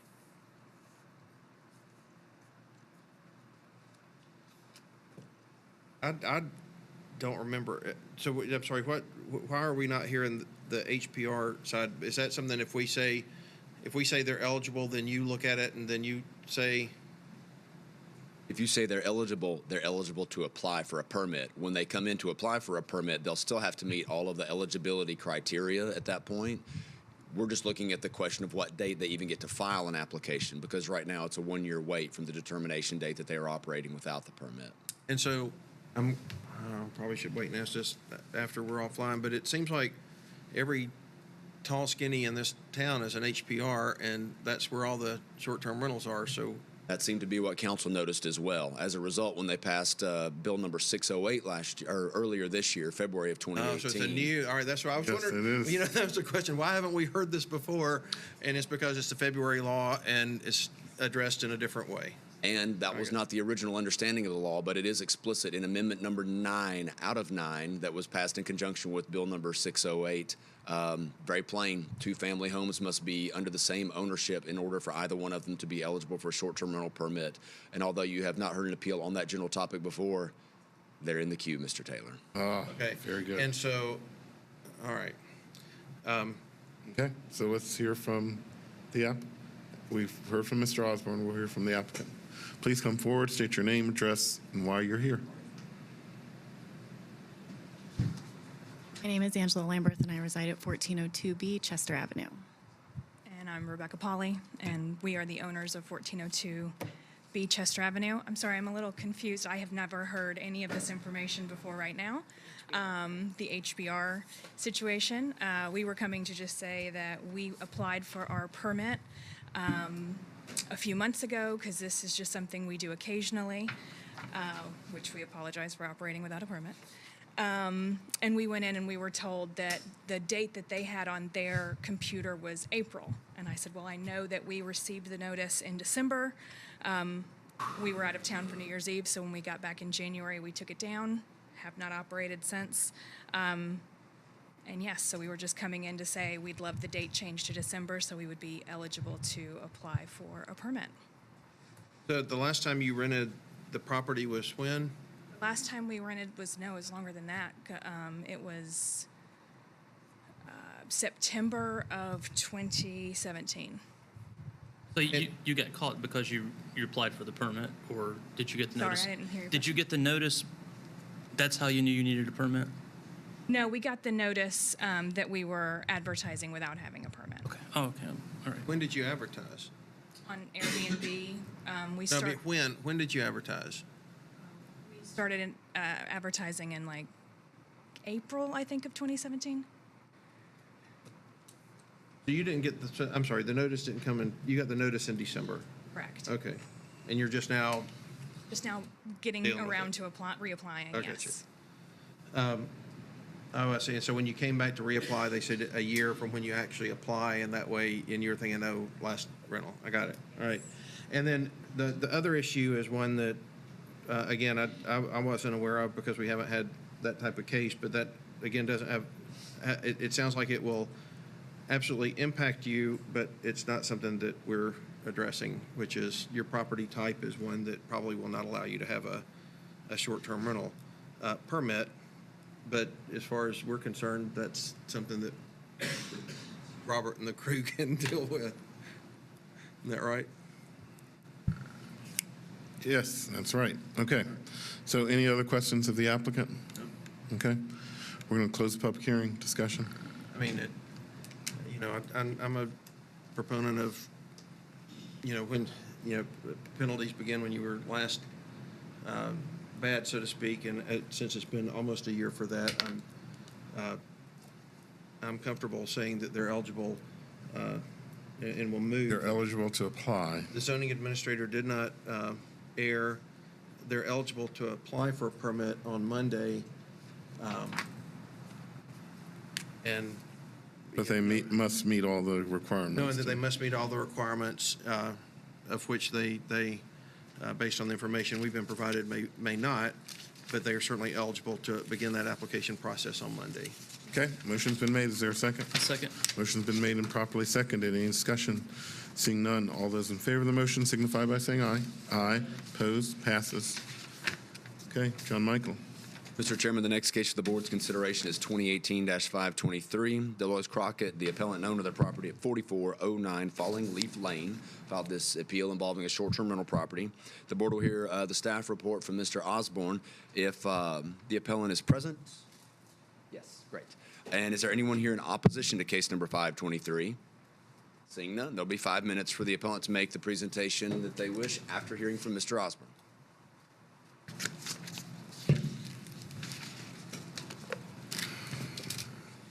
So we sent a notice about this through host compliance on August 4th, 2018.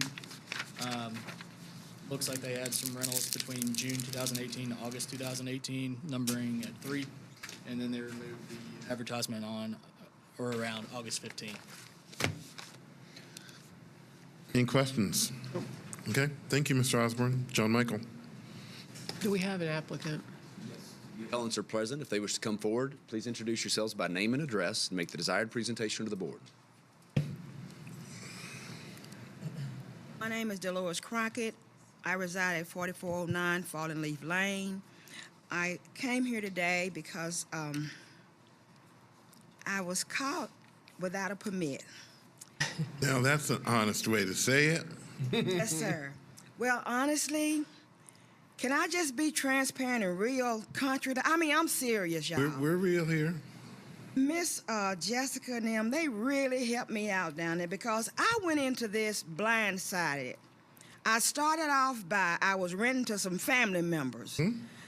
And when you rent to them, sometime they would pay me and sometime they wouldn't. So my son told me, so Mama, why don't we just try Airbnb? Well, he put me on the internet, and that's how I got on Airbnb. Didn't know nothing about what I was supposed to do, how it worked, and none of that. But somebody told him he needed a permit. He said, well, Mama, let's just do a couple of months and see how it worked. And can I tell y'all, the money got real good. Because, I mean, I stayed booked up. You know why I found out I was booked up? 3 bedrooms upstairs, 2 baths, full kitchen, all of that for $97 a night. Ooh. And it stayed booked up because when the music fest and everything, and the money got good, y'all, and I got caught. I'm just going to tell you. And then when we got caught, the letter came, and I went down and I spoke to Mr. Robert Osborne. He's right here with Mr. us. Osborne turned me on to Miss Jessica Shepard. And I went on and paid all the taxes that they said I had to pay. Didn't even know I was supposed to have been paying taxes. Didn't do my homework. But anyway, went on and paid my taxes and got all of that straight. And then they went on and told me that, Mr. Robert Osborne told me, he said, now, look in your mailbox. At the end of September, you're going to get some letters that you got to mail out, 112 letters. Well, they never come in the mail, and I kept looking. So I went down there and found out that I wasn't in compliance with whatever Miss Jessica told me to do. I found myself doing it. We got the 120 letters mailed out, and what else you tell me? That's for this appeal. Well, whatever. She Okay. told me that. So sir, you're here. Yes, sir, I'm here. When was the last day that you actually rented your property? It was in June Well, they said, I think, June through August. through August. Yes, sir. So August was the last time you rented Yes, the property? sir, last time. And it's not online or anything now? Nothing online. So you took all that down. All that went And you're down. listening to Jessica. If you listen to Jessica, that Yes, will sir. Yes, keep sir. you on the straight and narrow. Yes, sir. Absolutely. Any questions for the applicant? We appreciate you being here. We appreciate your transparency, your candidness, because a lot of people come here and they just like, oh, I didn't know, and they just act like, Oh, ain't no use in doing that. Okay. But I Very good. appreciate y'all. Thank you. Thank you. We're going to close the public hearing. Discussion. Oh, I mean, I don't know exactly how many times the place was rented by review. It's not many, 3. Might be a few more than that. Which we know that sometimes it's rented without getting a review. Based on the testimony, if things were taken down, which by all evidence they were, typically 3 months is what our penalty is. And since it was the beginning of August, when the last documented rental was, I'll move that the zoning administrator did not err, that the applicant did rent without a permit, and the applicant is eligible to apply for a permit on November the 10th. Okay. Motion's been made. Is there a second? I'll second. Motion's been made and properly seconded. Any discussion? Seeing none, all those in favor of the motion signify by saying aye. Aye. Opposed? Passes. Ma'am, you will be eligible to apply on November 10th. Miss Jessica will help you out, or somebody else, Mr. Osborne, so good luck. But don't rent it, don't put it on Don't rent it until Airbnb, don't do any until of you that. get everything done, and do it right this time. Okay, very good. Thank you, John Michael. The next case for the board's consideration is 2018-573. Leif and Stephanie Lofton are the appellants for the property at 823 Near Top Drive in Council District Number 24. It's a short-term rental property, or a short-term rental appeal, rather. Mr. Osborne has the staff presentation for zoning staff. Is there anyone here in opposition to case number 573? Seeing none, the appellants will be able to come forward and address the board after you hear from Mr. Osborne.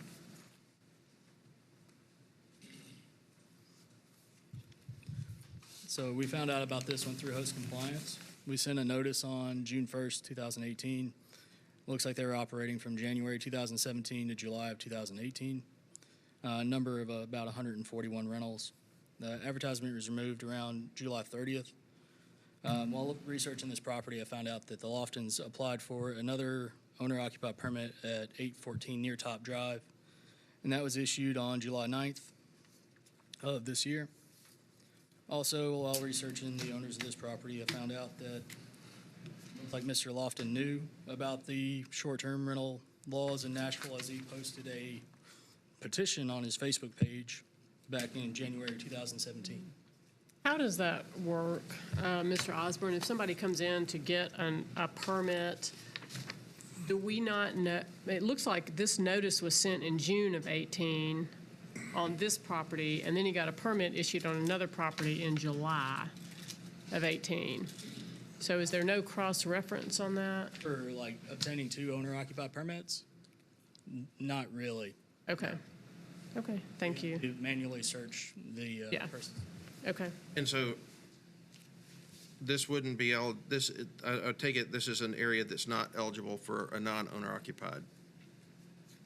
That's my understanding. Can we change our host software to add that? I mean, seriously. We could. I know.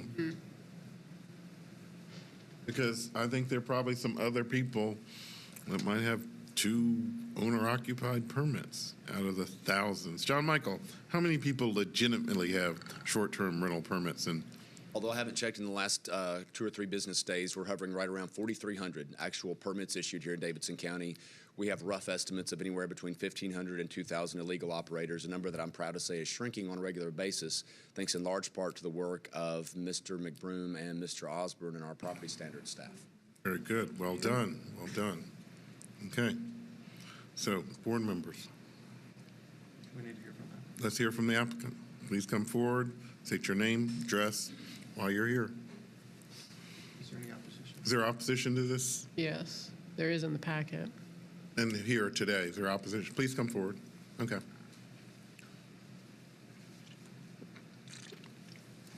Good afternoon. I'm Stephanie Lofton, and Leith Lofton. thank Okay. you so much. What's your address? We are at 823 Near Top Drive. Okay. So why are we here? We are here in hopes to be able to apply for our permit for our rental at 823 Near Top Drive. So you're applying for an owner-occupied permit. Right. So, long story short, we actually found out that we were flagged for renting out our property at 823 when we went in to apply for both 814 and 823. Leith is actually co-owner of a property down the road at 814 where we obtained our permit for Miss Selena Crawford, which it should say both of their names on the property. She lives in the upstairs area, and we're renting out the basement. And we've been renting out with our permit, paying the taxes. We went in originally because we wanted to start doing things the right way. I didn't realize. But why are you, I mean, I guess why do you have a permit at 814 Near Top? I mean, why isn't it Ms. Crawford? So, I'm her power of attorney. She's 97 years old, still living alone, and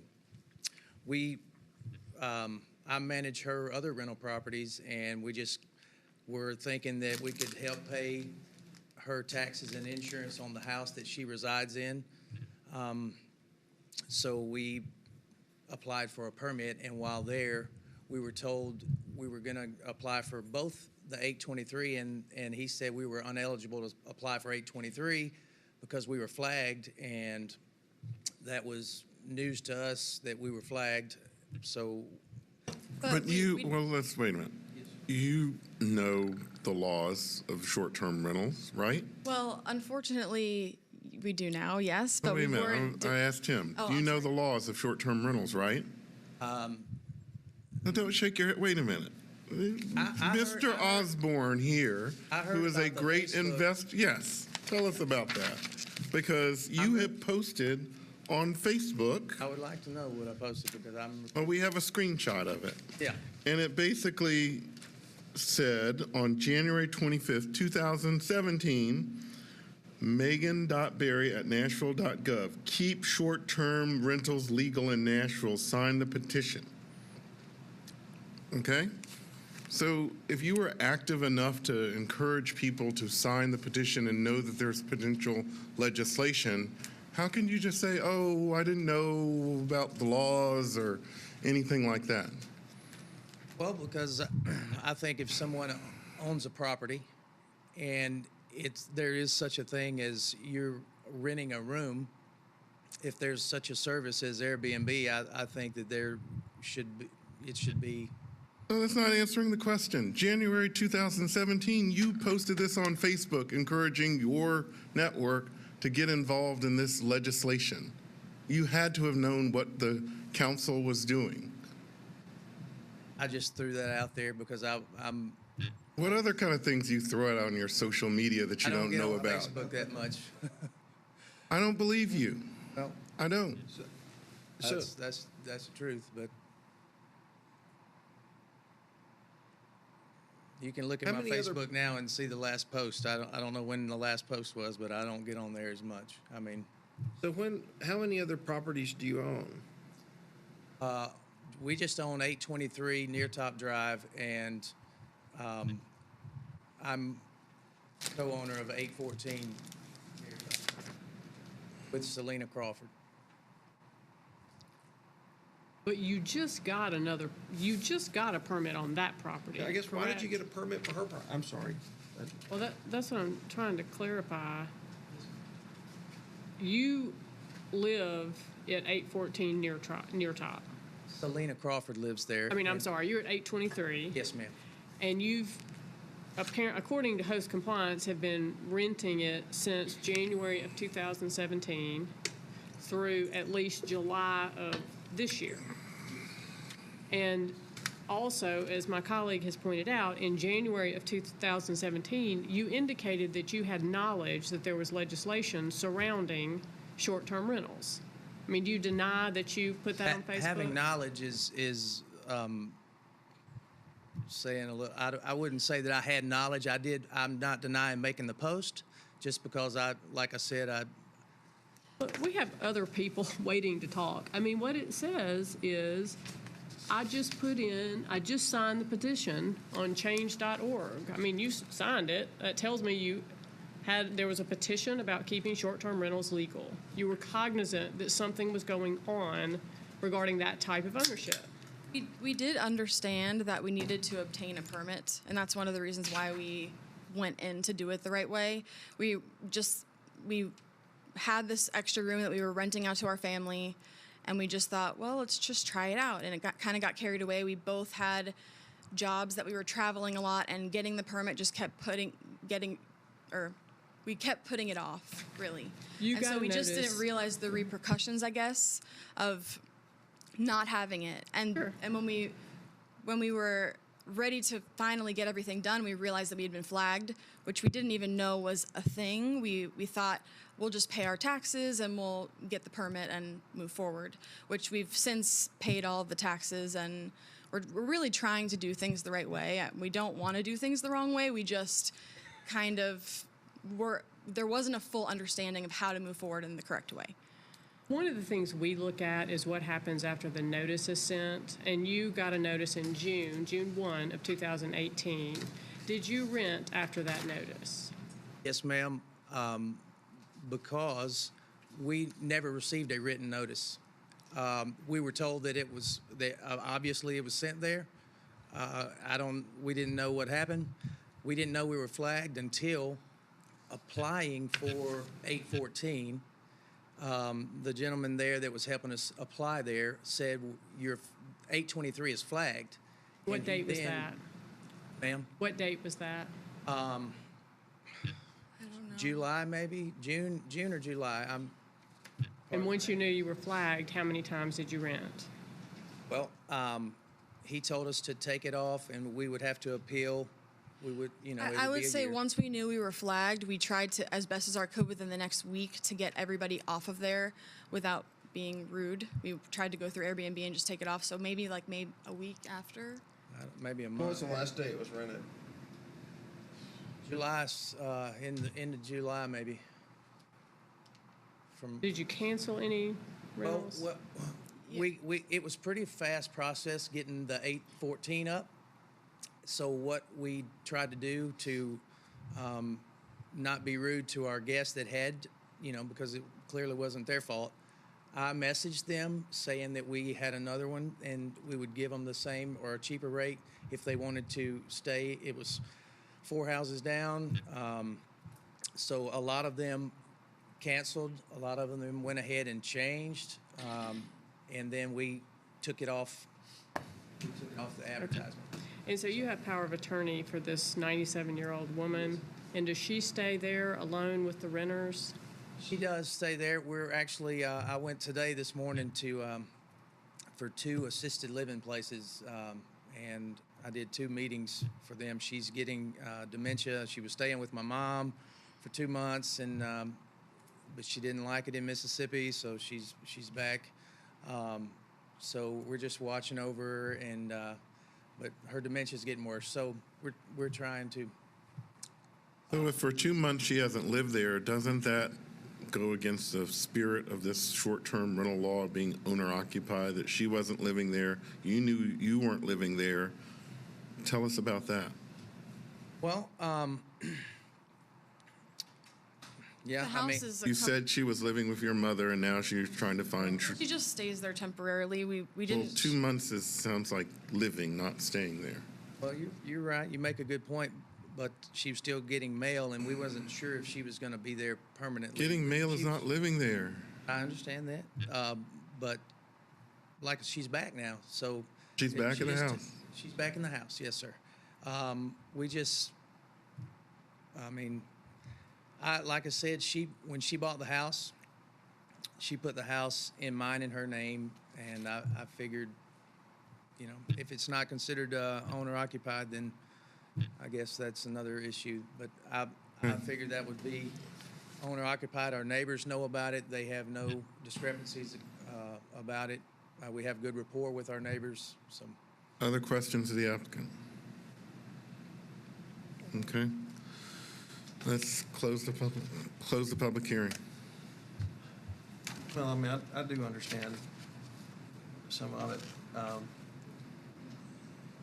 There's the things that give me pause that I think that it makes it different than some of the others are, they didn't cancel listings. They also acknowledged Not that- only did they not cancel listings, they kind of contacted people and directed them to another property that they owned, which. Well, and that's not totally unusual. I mean, we have people that But, do that. you but know, you're the right. people that get the letter from Mr. Osborne, they cancel. It's a financial hit on them. They're not getting the money. And so basically they're saying, oh, well, come over here. We'll give you even a deal over here. Well, no, I agree with that. That's not the same, I want to be in compliance. I don't. Because the other property, I don't think should have been given a permit either. Well, that's right. There's a lot of things out there. So I'm trying to boil it down into what I mean. What the answer is, and I agree with you on that. But on the home, I don't equate 100%. Sharing a petition to keep it legal with a detailed knowledge of what the specific rules are, but their testimony was they knew they needed a permit and put it off. And I don't know if that's from the point they realized they needed to apply for a permit at 8/14, but at some point in time, well before they stopped their behavior, they knew they had to have a permit and they put it off. And we've looked at those a little bit more severely than those that testified they didn't know, got a letter, and immediately had good behavior. So I think that's an issue. And then the other is, as you said, they have they would have two owner-occupied permits, which you can't live in two places. And I understand the situation, caring for an elderly person who's close to the family, or maybe a family member. It wasn't established, but someone who's clearly close to these people. And so I guess I think that's for codes to figure out, because I don't think you're allowed to have two. Right. But I think in this particular case, the behavior is in that 6+ range because of much plus. Well, yeah. You know, I'm just, No, I like I agree. said, if you compare the case before this, the woman was just straight up honest on everything. I screwed up. You didn't see any remorse, it was just like, well, I posted this, but I really didn't know what I was saying. And I really just didn't know that you couldn't have two permits in the same owner. And it's just, I don't believe this person. Well, That's what I fair. said. And I'm not, like I said, I'm just telling you what half of the pie I think it falls in, and the other three, my three colleagues can help hone in exactly where that is. Where are you all? I fall on 9 months. And I can live with that. 10? There weren't any complaints that we know of. I just feel that they were not transparent, they were not honest. Motion? Make a motion. What are you thinking? 10 months from what? Date of last rental. I make a motion that the zoning administrator did not err and the applicant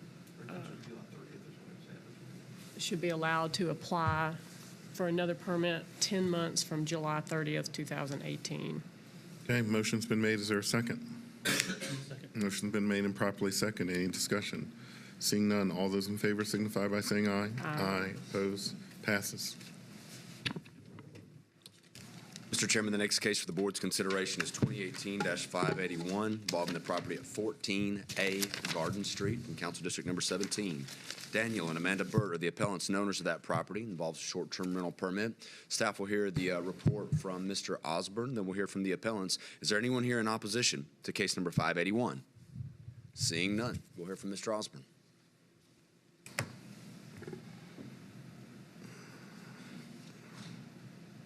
So this property was previously permitted, had a type 3 permit that was issued on 7/26/2016. Permit was renewed in 2017, but not in 2018. So we sent a short-term rental violation letter through host compliance on September 5th, 2018, and the advertisement was removed around September 17th, 2018.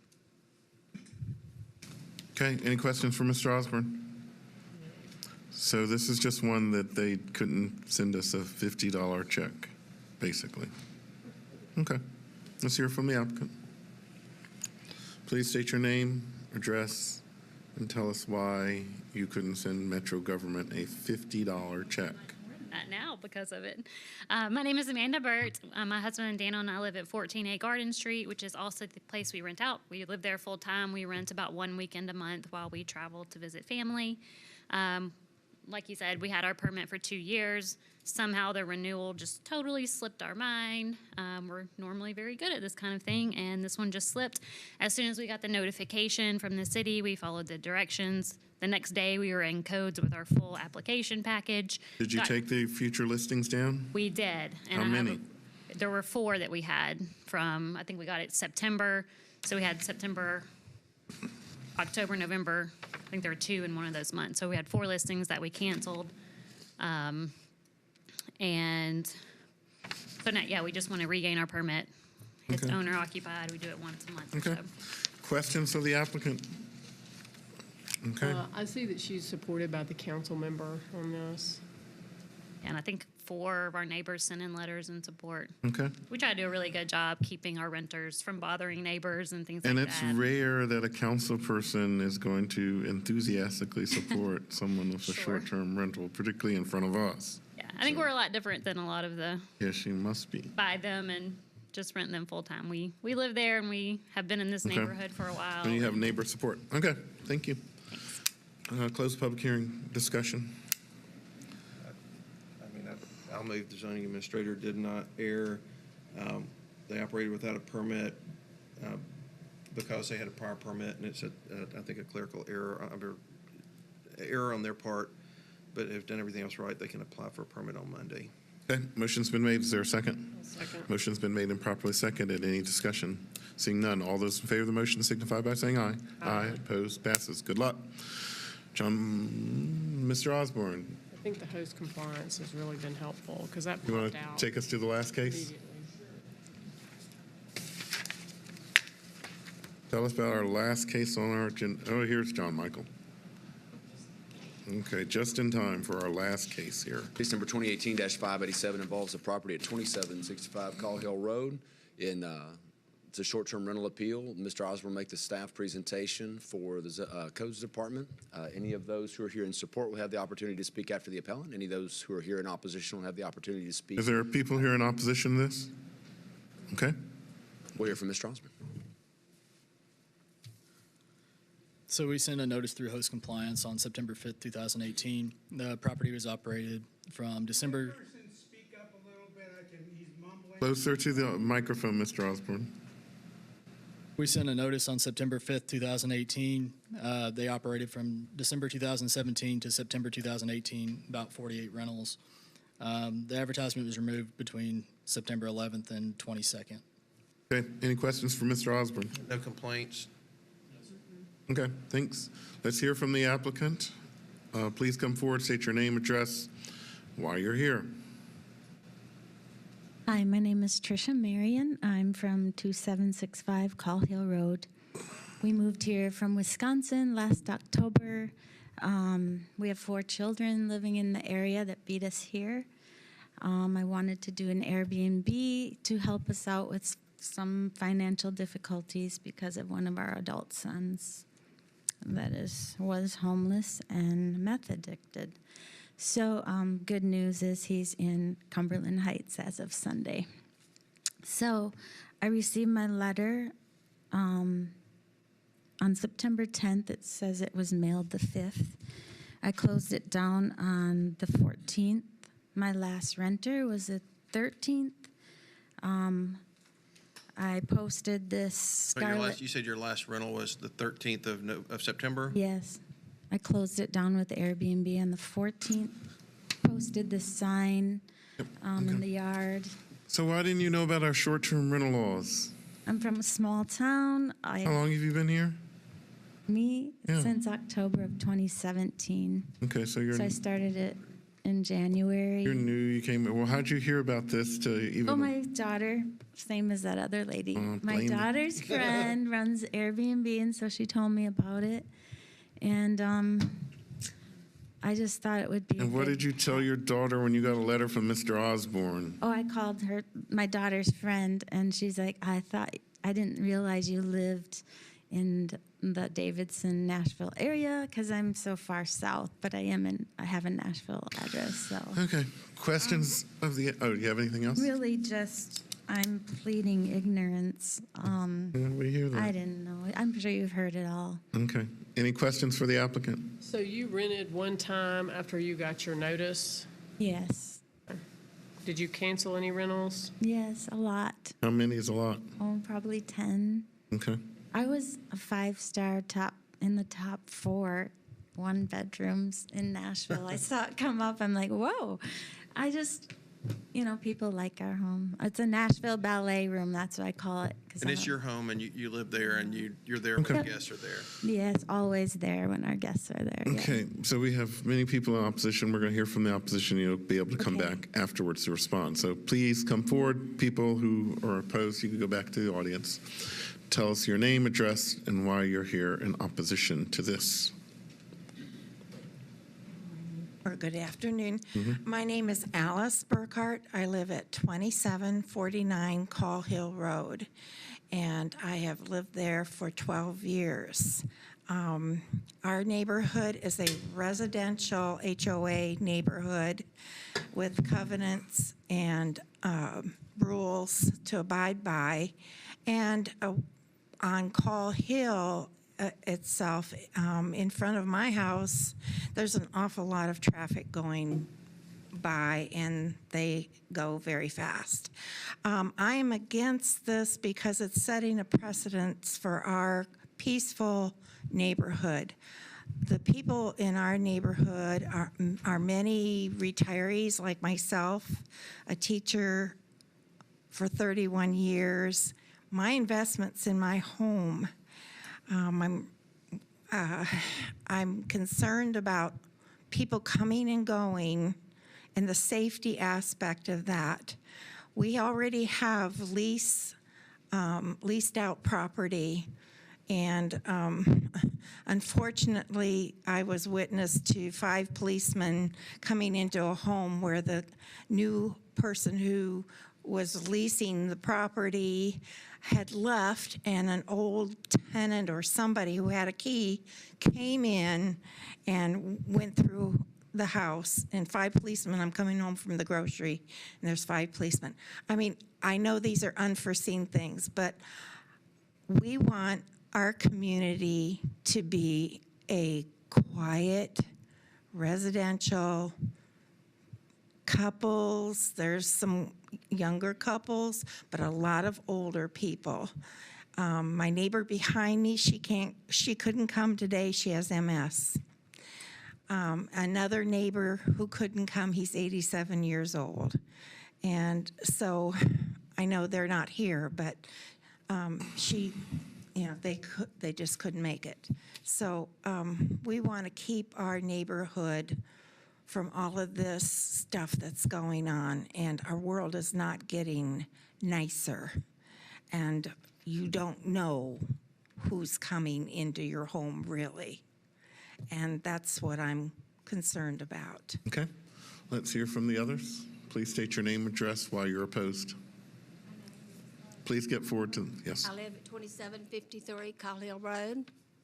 I've been there almost 13 years. Why are you opposed to this? I just don't like the idea of the short-term rental because and I'm even more opposed to it after I've been here today and heard what I've heard. Because like she said, we live on a busy street. It is some houses do have a bunch of cars. You just don't care for all the traffic and all the noise. Okay. Okay, next, name, address, why you're opposed. James Tilley at 2745 Call Hill Road. I've lived there 21 years. And yes, I saw the same police cars. They arrived at the house next to mine. So I was a bit alarmed about that. I just object to this business moving into a residential neighborhood. I don't want to see it come in. Thank you. Okay. Next, name, address, why you're opposed. Hi, my name is John Wally. I live adjacent to this property in question at 2761 Call Hill Road. I do have some negative trepidations about this going on in our neighborhood. As far as the traffic and the parking, that is an issue. That's not just an issue from potential renters or that sort of thing. There are some leased properties within this subdivision, which whether I'm in favor of that or not doesn't have a bearing, I don't think, on this decision. But I think it's one thing to place stipulations in a lease agreement that guarantee that resident will abide by our covenants from the HOA, that sort of thing, versus a very short-term rental for a weekend or something like that. I think it's a greater risk on the renter's part that they have to assume, but in my opinion, I think given the conditions in our neighborhood and the type of neighborhood it is, and the proximity, the close proximity to all the homes as far as the traffic and parking and that sort of thing. I'm familiar with these people. They've lived next door to me for about a year. I've lived there since 1992, so I've lived there a very, very long time and seen all the growth through Bradford Hills. But in general, I think I have to say that I would be opposed to a permit of this short-term renting. Did you know they were renting the property before the sign went on the yard? I did not. So I guess that's evidence that their renters were not disturbing, that their behavior was I have okay. not witnessed any, loud music, that sort of thing. I've had a conversation with the people involved, and I know that they're making an effort to, what's the word I want to use, maybe be relatively strict about who is doing it. I think the people who they've described to me, and I can only go by their word, have been older couples, that sort of thing. And I know things like Airbnb is it's a growing phenomenon, and more people are doing it. And I think at resort locations or that sort of thing, I think it's beneficial for certain people. But I think in this kind of a neighborhood, I don't feel personally that it's conducive in our kind of neighborhood. Well, and parking is a big issue, by the way. Right. They're trying to really crack down on street parking, which is very much against our covenants. So I don't think that's a make it or break it factor, but I do think that I don't see this as a very good thing for our neighborhood. Well, I appreciate it, and we've been hearing these cases for quite a while now. We didn't hear them when I first joined the board, but because of the Metro laws now, we do hear them, and we've heard, this is not the first time we've heard a story just like yours, and I don't mean to, I'm just trying to tell you kind of what our responsibility is. Each one of you could go. So here to, Well, to no, I'm learn saying, that, but because of the laws of the city would allow each one of you to go today to get a permit to rent your home like your neighbor's doing. We can't keep you, and you could rent it as soon as the day you get the permit. What she's here for, and you have a right by law if your home is in the area that allows this to go through that process. And so what this neighbor did was she didn't understand you had to have a permit, and she rented without one. And so she's now trying to make it right to get a permit. The city has given us the right to say, well, if they violated the rules, they can have a penalty up to a year to apply for a permit. And so usually if someone does the right thing and cancels their rentals and is a responsible citizen as she appears to be, then we usually, and we haven't gotten into a discussion on it, we usually give a penalty less than a year. You've heard some of that earlier. And I heard, yeah. And so the testimony I hear from you all is that you didn't really know she was doing it. You don't want her to do it, but that desire, that point is a city council issue, not our issue. So and it's, to be honest, it's a sort of conundrum for myself as an individual, as one, next door neighbors, closer even than the other people that are here. And I am slightly conflicted because I also know some of the circumstances that have instigated their efforts to do this in the first place. Right. Okay. Well, and my only comment is basically knowing that I have an intention of recommending a time limit less than a year based on the testimony here, and I don't want it to come across as disrespectful to people's opinion that they shouldn't have that right, because that's not what our board does. Yeah, you're and I just not want to here make sure to that, rule on the Airbnb concept. Exactly. Just Yeah, saying I that to get make it. sure that you understand that you were heard. I get it. I appreciate it, but Okay. it's not the issue Yep. maybe we're talking about. And thanks for being here. We're going to hear from the applicant Thank again. Okay. Applicant, please come forward. There's rebuttal time. Please respond to what you heard. Oh, no, I agree. I'm not much one for arguing, but they do park in our driveway. Our guests have been very quiet. We have one guest named Matthew who worked in Brentwood. He came every other week for 3 days. He just loved our home. They don't have access to the backyard or the kitchen. They just come through to their bedroom. That's all I want. I don't want them to be part of our family. But everyone we've had has been wonderful. We've made friends, young people that have applied for jobs and asked if, please, can I come for dinner? Just wonderful people. Okay. I have the HOA. It's fine with our Kim Raymer signed this. So you'll need that when you are able to apply So again. it says that it's okay with Okay. the HOA. I mean, I understand. I really do. I don't No, we get that. understand that. And it's just been very helpful to us. Okay, great. We're going to close public hearing. Discussion. Mr. Taylor.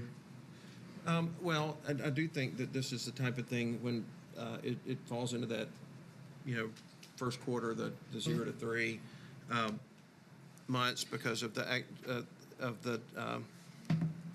actions of the applicant. I do appreciate that while the neighbors are opposed to short-term rentals, they didn't know this was a short-term rental, which had been pretty actively rented until they got the notice, and that does speak highly to the applicant. So I'll move that the zoning administrator did not err, and based on the specifics of this case, the applicant is eligible to apply for a permit on December 14th.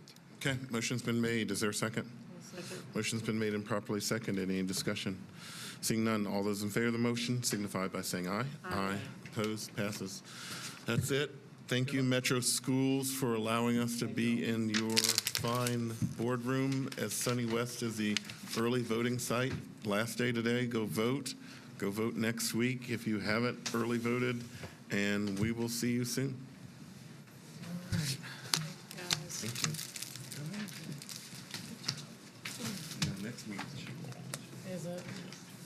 Next week.